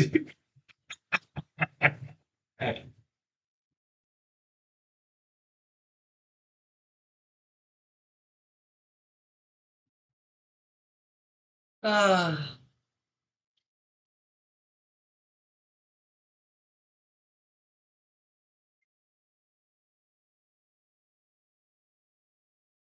and this, by the way, prints with no support. Okay, so it's printing all of this radius here from right here all the way around and up. No support. It's the only. I have a brim around the base, the base here, to make the footprint bigger to try to keep it on the bed.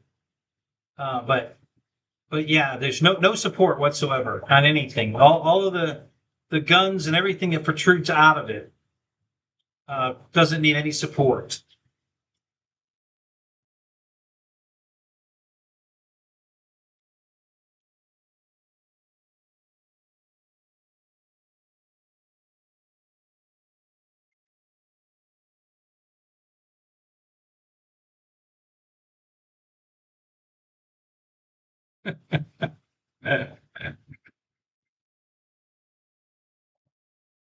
What kind of truck have you got, JCB?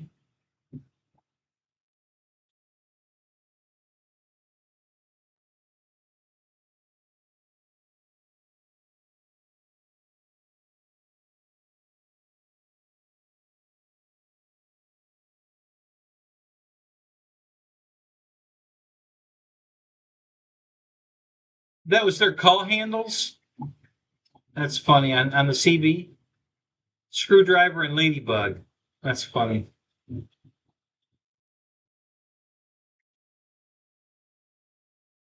An '87 Ram Charger. Oh, okay. Oh, that's funny.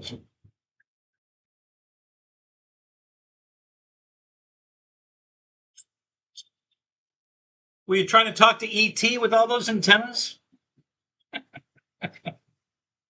Trying to phone home, were you?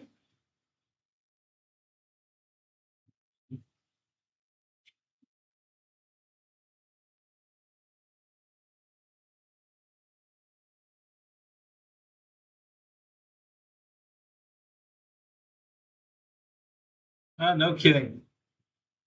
Where were the jamborees at?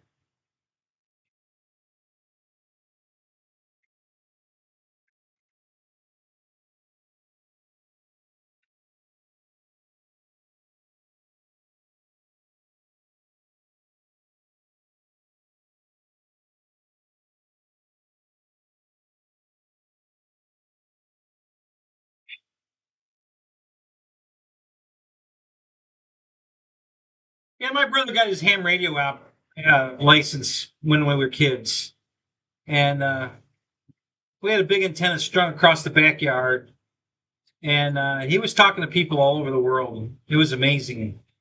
He had a big world map on the wall and put a pin every time he talked to somebody like in Germany or, it was really cool.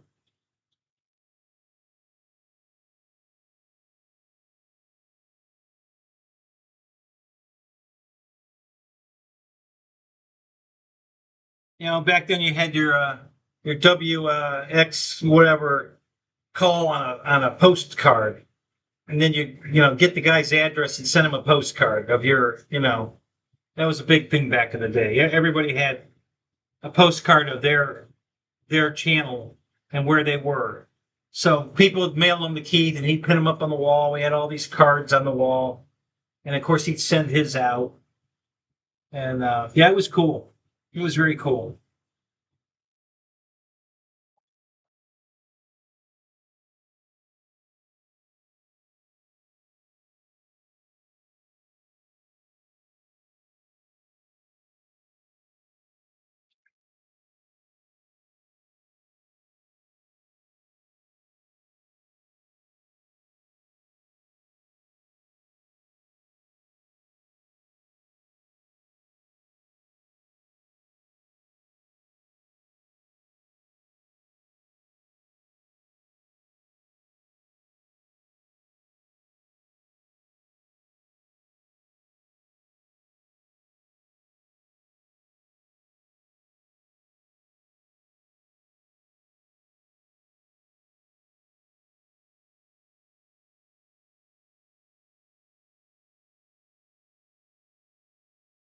Yeah, you're right, Eric. I remember that. I remember them having patches on their vests. Yeah, I remember that.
That Star Trek collector box, Ken and Barbie box that Mike Bird sent us the link to. They opened the box. They took them out of the box. Just destroyed the value of that thing. I don't know why they would do that.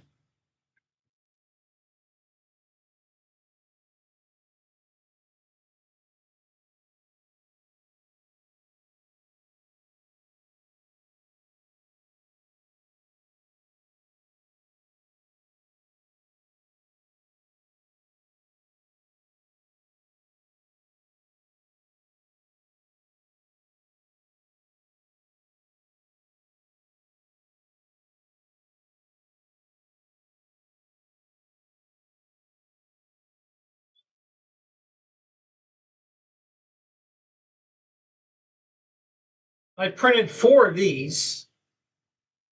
This trash can. This particular one glows in the dark. This is printed in PLA glow in the dark filament. And if I could find a flashlight, oops, I just broke the guns off that one. No, I don't think I did. There should be a flashlight sitting here.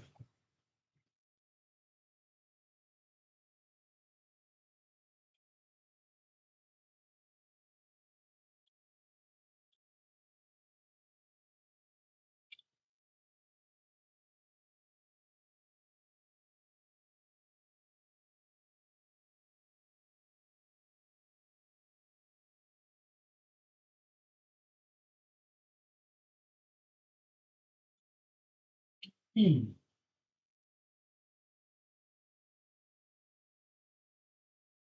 I'll be right back. There's one out here.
I think you'll be able to see this.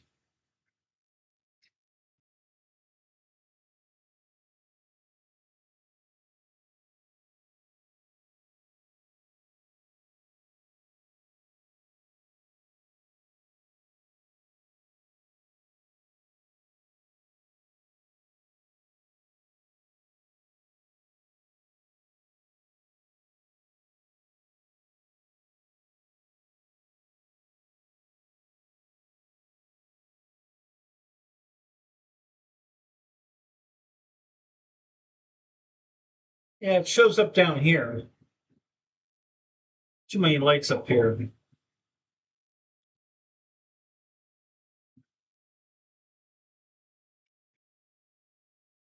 If I turn that light off, it's going to get very dark. There's lights behind it, but they're not going to do a whole lot.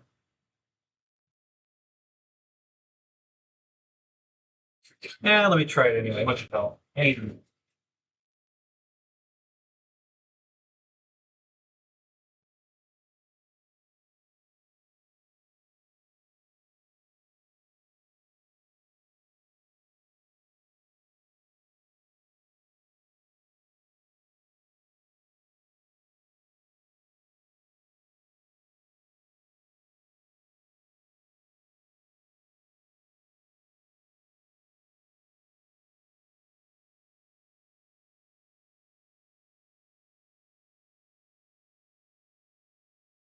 Too bad.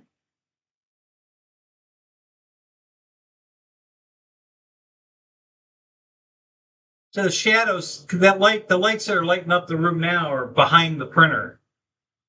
So that's why there's a shadow over me, but there's lights on both sides of me.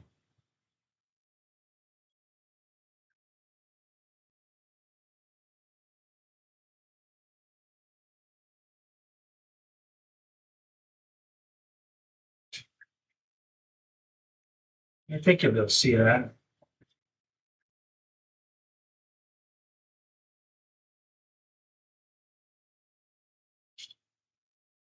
You see it's green? They try to charge it more.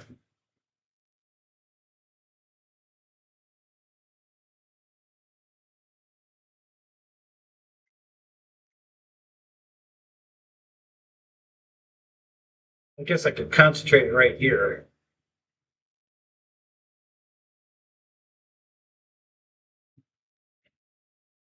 I'm gonna make it glow in the middle.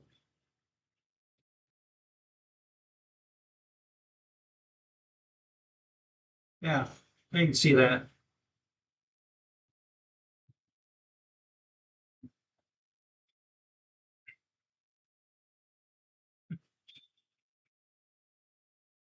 That's not the ideal way to charge up a UV light. Works the best.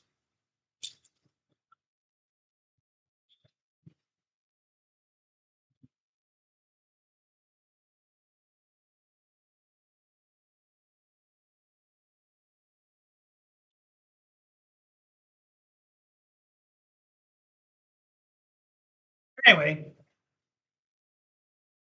so I printed 2 of those glow in the dark, 1 orange, and 1 that mint, this color here. Oh, no, not that one.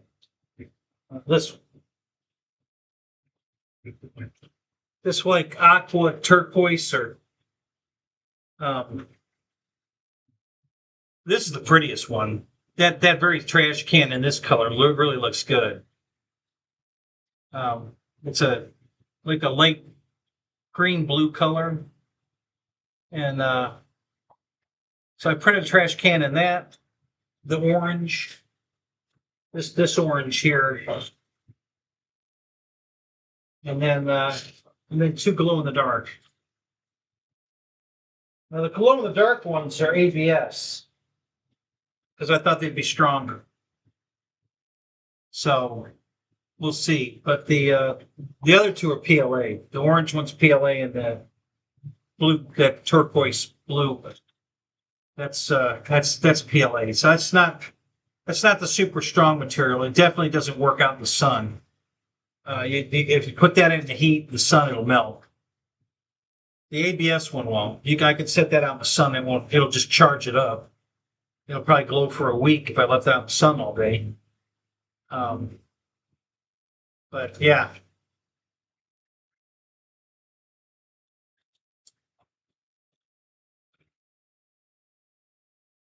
a glow-in-the-dark toilet seat. Yeah, they make them.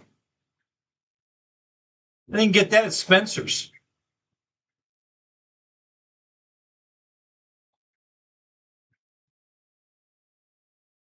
Hell, they have light-up toilet seats now.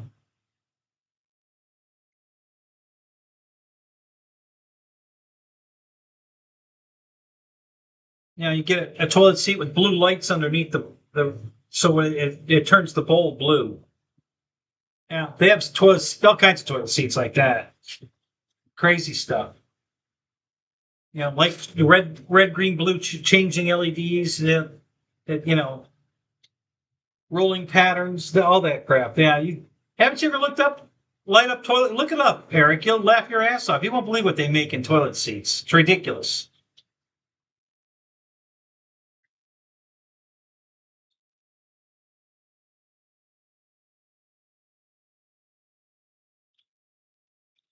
Some of them are motion activated too. So when you walk into the bathroom in the dark, it turns on so you can see where you're going.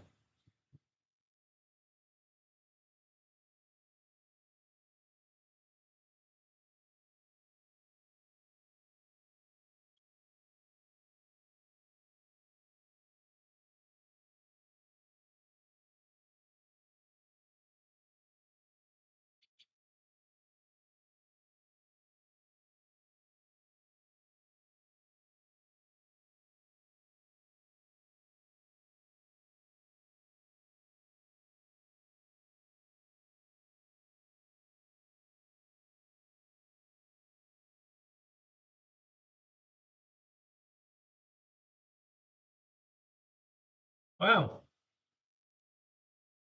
It's really making good progress.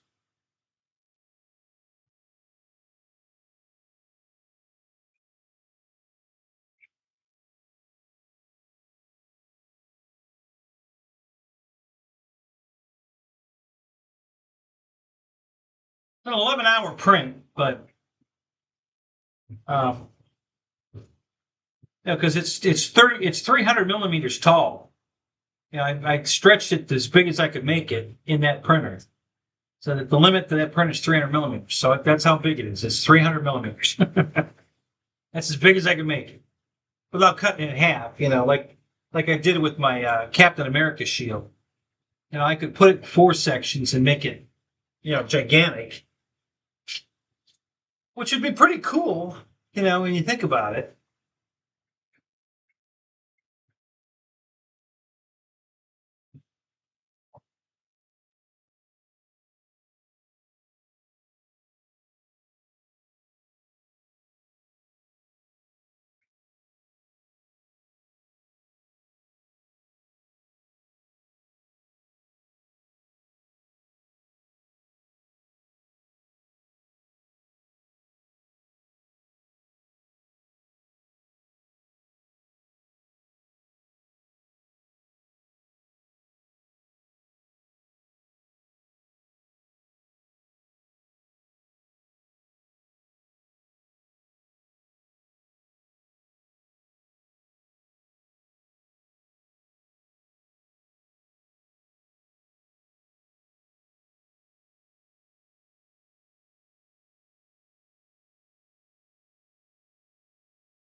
I just searched 3D printing sites to see what they make in toilet seats. I wanted to see if they had any themed seats, like a Star Wars toilet seat, or see what kind of theme. That's I'm seeing a couple of things. More of something you could put on a toilet seat or hang on a toilet, that kind of stuff. Not really. I mean, there's seats too, but they're just standard seats, nothing fancy. I thought we'd have one that somebody'd make something that looked like Darth Vader's mouth all wide open and you're shitting in his head, something like that. But I'm not seeing that. I was expecting to see that, but I'm not seeing that. I figured somebody would do that. Maybe not Darth Vader, but somebody, some kind of joke toilet seat, but I'm not seeing it. Nobody's thought that one up.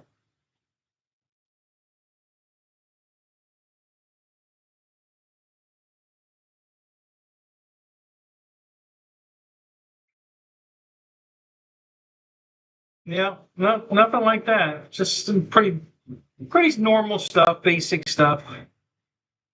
There's a Halloween pumpkin they've got sitting on the toilet seat. I guess when you're not going, you can decorate your toilet with a jack-o'-lantern. But yeah, repair kits, bolts and stuff for repair kits and stuff. They make that. But yeah, just basic stuff. Nothing unusual. That's kind of disappointing. I really thought we'd see something unusual.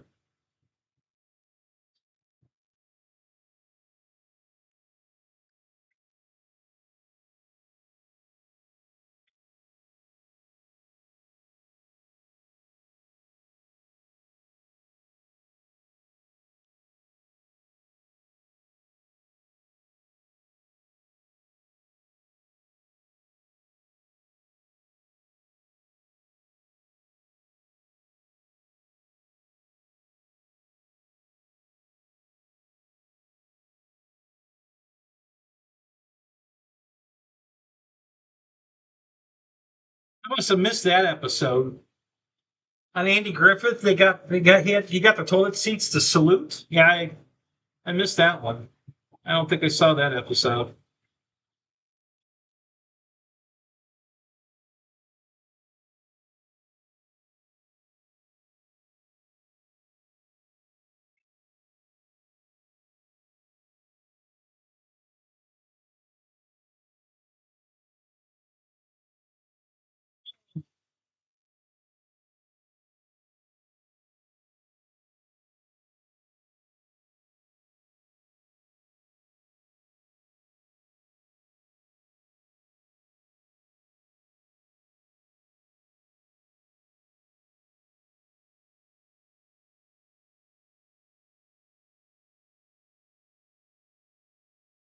Some airplane stuff to share with you guys, but I just haven't had time to do anything with the airplanes. Yeah, I've been cleaning. I'm still trying to find my hardware pack for the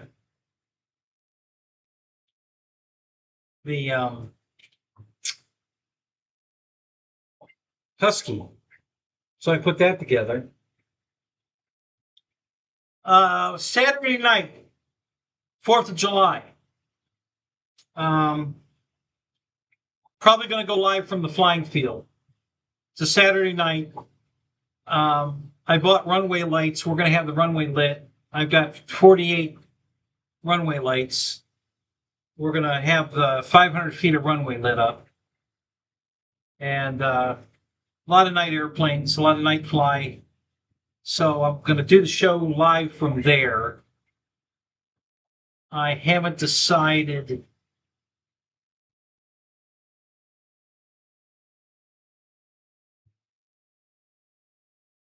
I would like to bring the laptop out and use the camera on the laptop.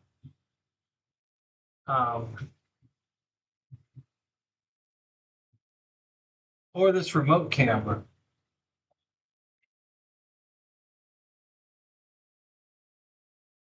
I'll have to test and see if I can.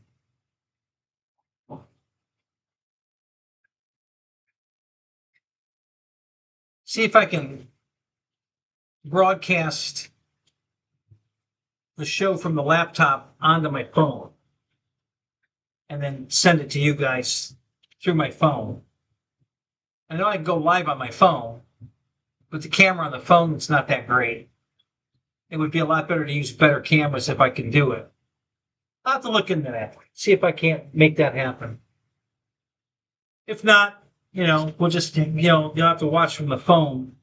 It'll be going to have a big fireworks display. Bo spends thousands and thousands of dollars on fireworks. So we'll have a huge fireworks display. And then, and we'll be flying all day and into the night. There are people that have night flyers. Usually there's a group of guys that have these flying wings that are night flyers. And they're pylon racers. They're very fast. And they usually get, a lot of times they get 6, 8, sometimes 10 in the air at the same time. And so you'll probably get to see that. I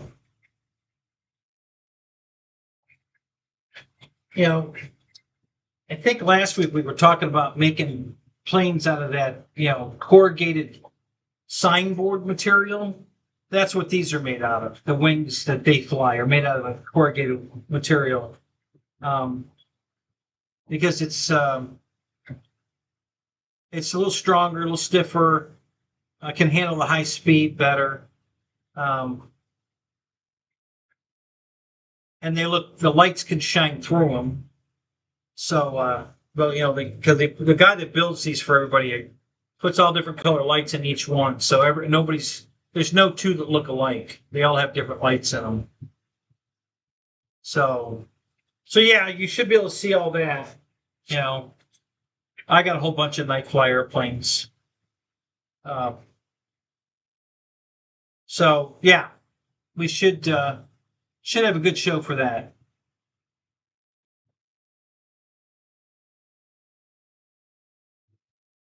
So keep your 4th of July night open, so you can hang out with me there.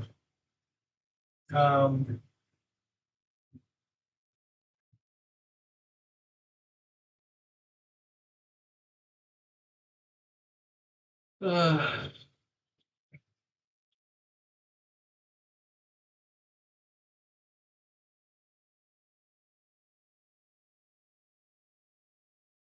hello. What's the matter, Jeff? Did you lose your connection?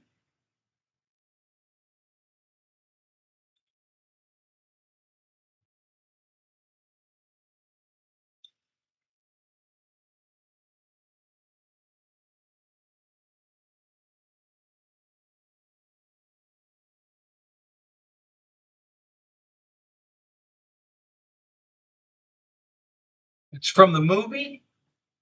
What movie? Is that the name of the movie? Hello.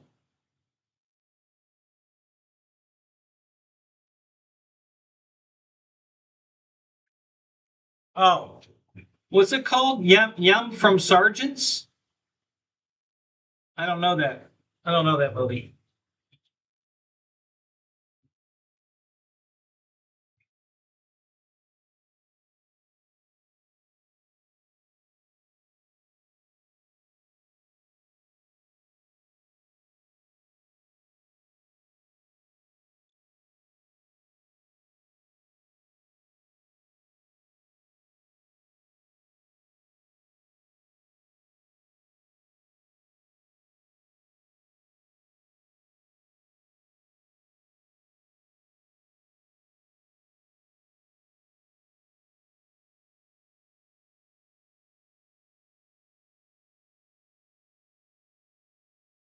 Oh, that Andy Griffith, No Time for Sergeants.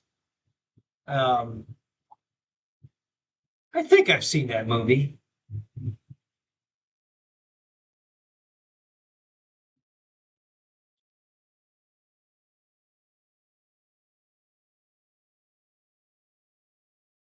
Doesn't Andy Griffith pretty much play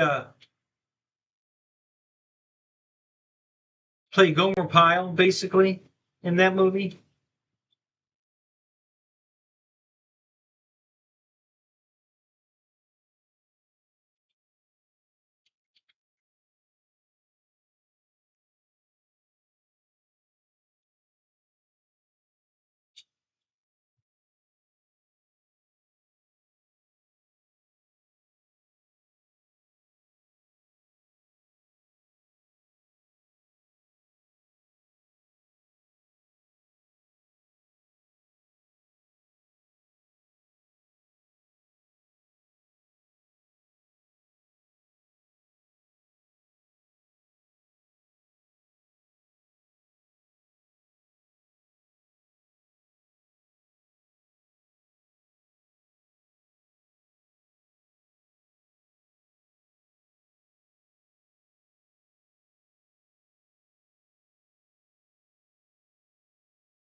Chip, have you bought any new airplanes lately?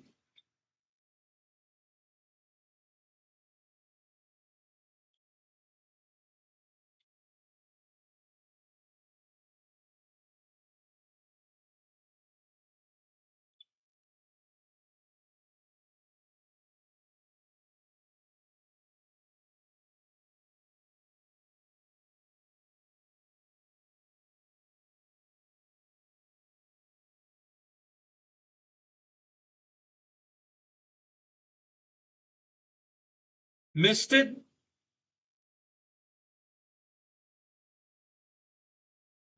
I'm confused. What did you miss? You missed it.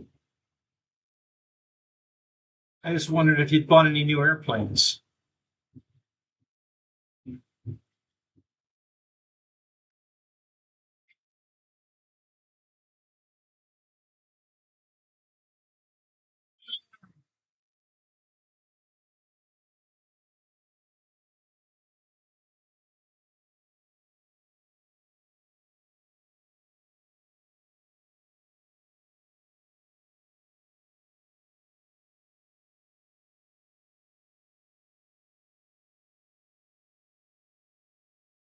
Just the Valiant's the last one you bought, huh? Yeah.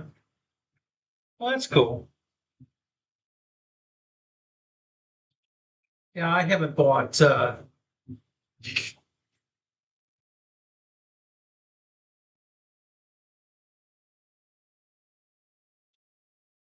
to think what's the last airplane I did buy.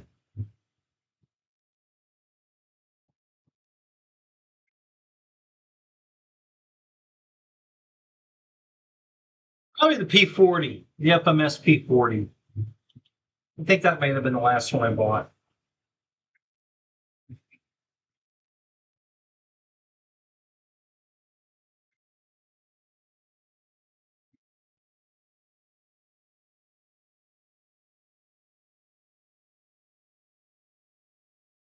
I don't know. Maybe can't remember what order I bought them in.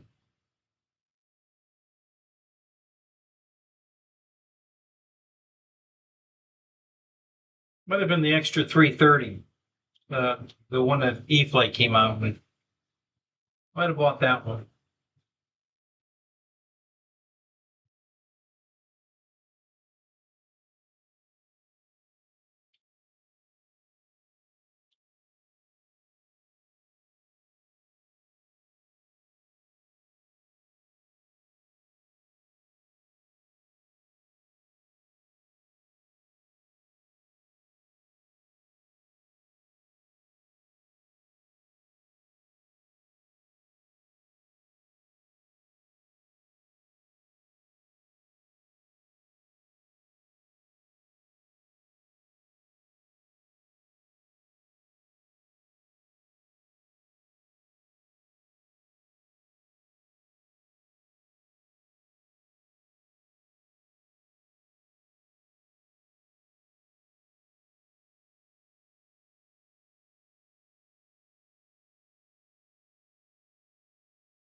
I bought new headlights for my Pontiac.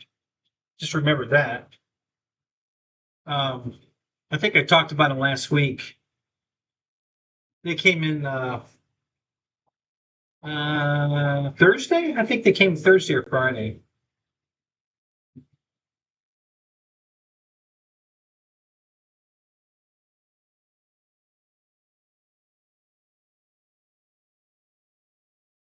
Oh, I know. I know that feeling, Eric. Yep.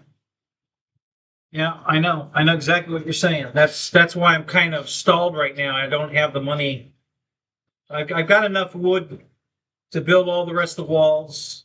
I got screws. I got wood. I've got everything to build the walls. I can't go buy sheetrock right now. So I'm going to finish building the rest of the walls, and I can run electrical. I got, I think, 500 feet of wire to run through the walls. So I can start running the wire through the walls, get all that done. But yeah, I can't afford to go buy any more stuff right now. So I can't. I was going to run the power to the building, but that's going to be probably $1,000 between the wire itself to get 150 amp service wire to go from the house. Well, not the house, but the post where my air conditioner is over here, which is going to be about a 50-foot run. Um, just the wire alone's $500, and then to buy the breaker box, the deadman cutoff switch outside box, all the conduit, and all that. Yeah, so I'm going to be close to $1,000 just to get power over here, and I can't afford that right now. So we're kind of on hold. I'm gonna reorganize the upstairs so I can finish that pile. I got a stack of 2x4s. Yeah, there's probably 30 or 40.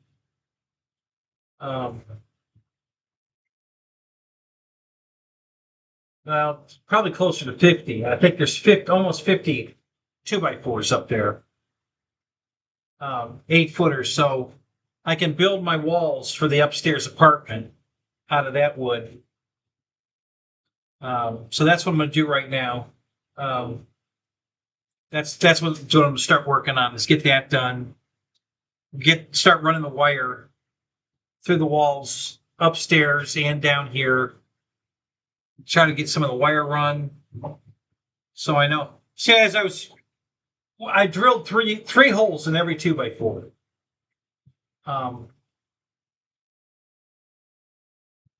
It was I have a key or a pattern to use, and so every 2x4 in the whole place has got holes already drilled, 3 holes drilled in it to run the wire through. So I can do that. I can start running wire everywhere I need the wire to go. I also have it set up for cable, TV, or Ethernet cable, and even coax. So if I want to bring the signal from my antenna that's on the house into the garage, the walls are wired for it, so I can put TVs out here and run the cable in from there. So that's why I put 3 holes in the wall. So I have regular power, Ethernet cable, and coax cable. So I don't know if I'm going to use it or not, but I drilled it anyway. What the hell? It only takes a minute to drill a hole. So yeah, that's all good.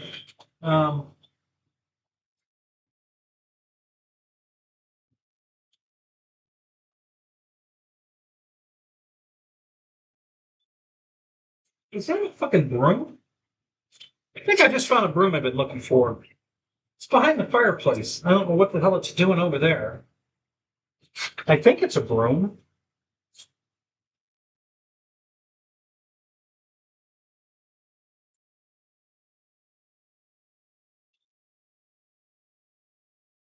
Yep, sure is.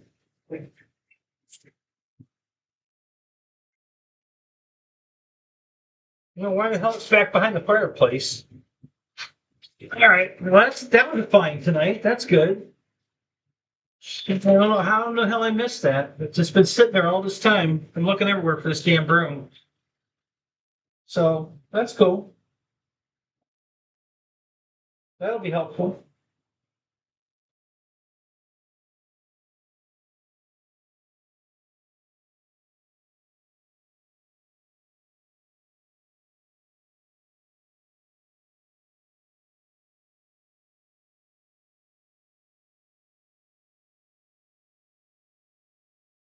Yeah, I was wondering if you were going to use spray foam or if you were going to even use this, how are you attaching it to the roof, Eric? Are you using spray foam to attach it to the roof or are you screwing it or how you attaching it?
I gotcha. All right.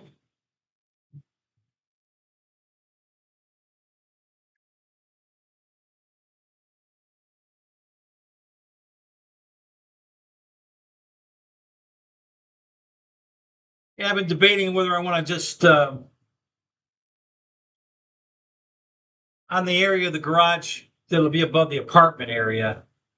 If I want to just take spray foam and put a coat of spray foam on the roof right there. But the roof's white, so it shouldn't get very hot.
Hang on a minute here.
So these are the new headlights for the Pontiac.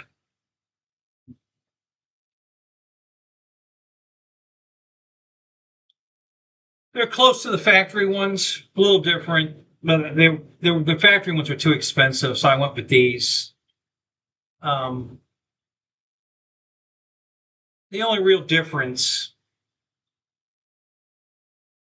is there's a set of LED light strips that run right here. If you watch, it goes from here, and then it rotates up here like that.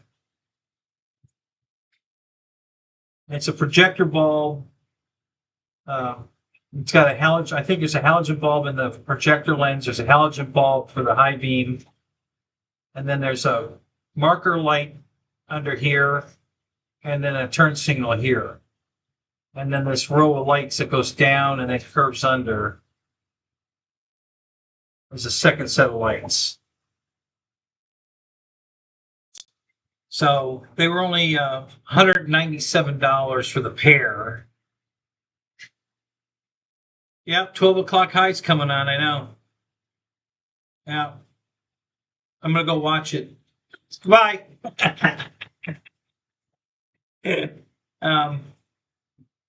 So yeah, so those are the lights I ordered. They came in, I've got them. Not putting them in yet though, next week maybe. I don't feel like tearing the car apart this week. So, but maybe next week. Yeah, my headlights were all screwed up. So I couldn't see it all. I finally just couldn't take it any longer, and I brought it in and pulled the passenger side light was aimed completely wrong, and just it had a wrong bulb in it. And so I finally fixed that, so at least I could see to drive at night because I couldn't see a damn thing. Um, and they're way too hard to adjust with the bumper cover on. So when I take the bumper cover off to put them in, I'm gonna literally take them out that night, drive them around, adjust them, get them perfect before I put the bumper cover back on because they're just too hard to adjust once the cover's on. So anyway, just a little update there.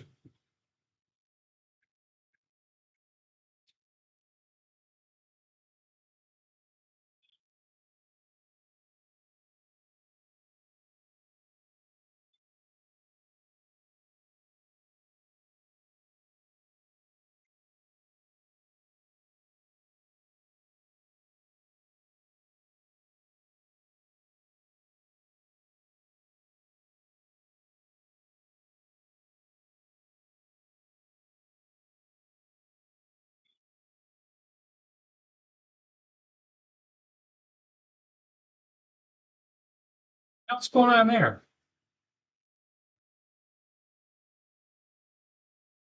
Why can't you see that? You should be able to see that.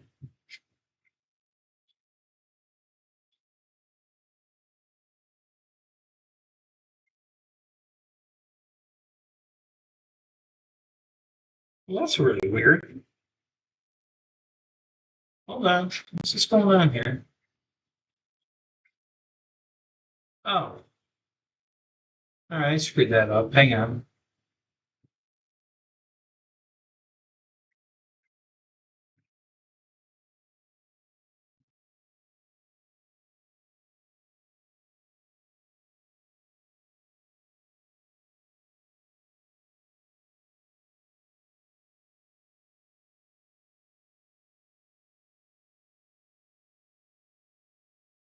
Okay. Now it should be back. Yeah, no, now it's back. Okay. All right. I don't know how I did that. Okay. All right. Let's transfer back. There we go. All right.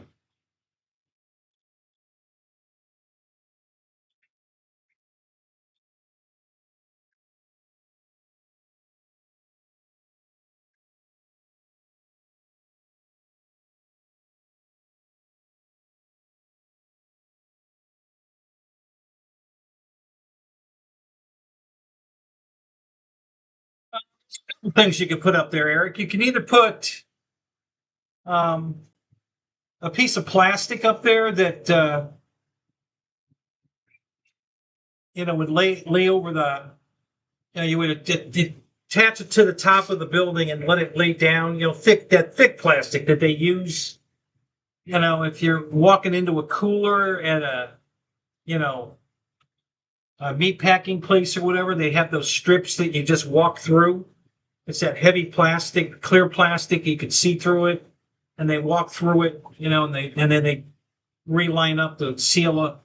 That would work pretty well. You just have a piece of that, stapled or screwed to the top of the building area, and let it hang down over the door about a foot on the outside, and the door should roll up behind it just fine, and shouldn't be a problem. Uh, Especially if you mount it so it's the back from the door just a little bit, so that the part that's laying on the door will kick the edge out away from the door, so that the door can't catch the edge. Um, that would work. You could put some kind of foam rubber up there. The problem is the door. You know, when the door is up, the drum is much bigger. You know, because the door is on the drum, and then as the door goes down, it gets smaller. So you need something that can move with the door.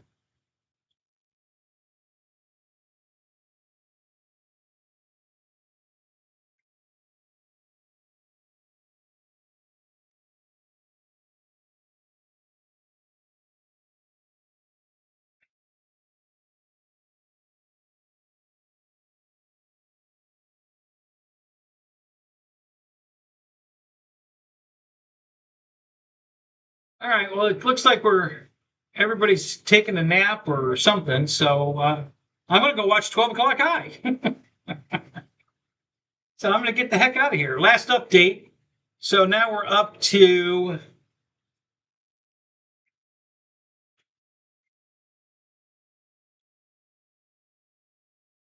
the top of that one vent right there. That's where we are now. It's printed all the way up to there now. So moving along, looking pretty good. So, like I said, by 1 o'clock it'll have covered this. Probably by 3 o'clock it'll cover that. It'll probably be up to this by 3 o'clock in the morning. So I started the print at 9. So it should finish around 8. Yeah, it should finish about 8 o'clock. Thanks, Jeff. Appreciate it. All right, guys. So I'm going to call it. Have a great night. If I go flying tomorrow, I'll probably have some footage to post up. So, but I got to go look at my old computer and see if I think there's some flight video on there. I still need to edit and put on. So we'll try to do that too. All right, guys. All right. Have a great night. We'll see you later.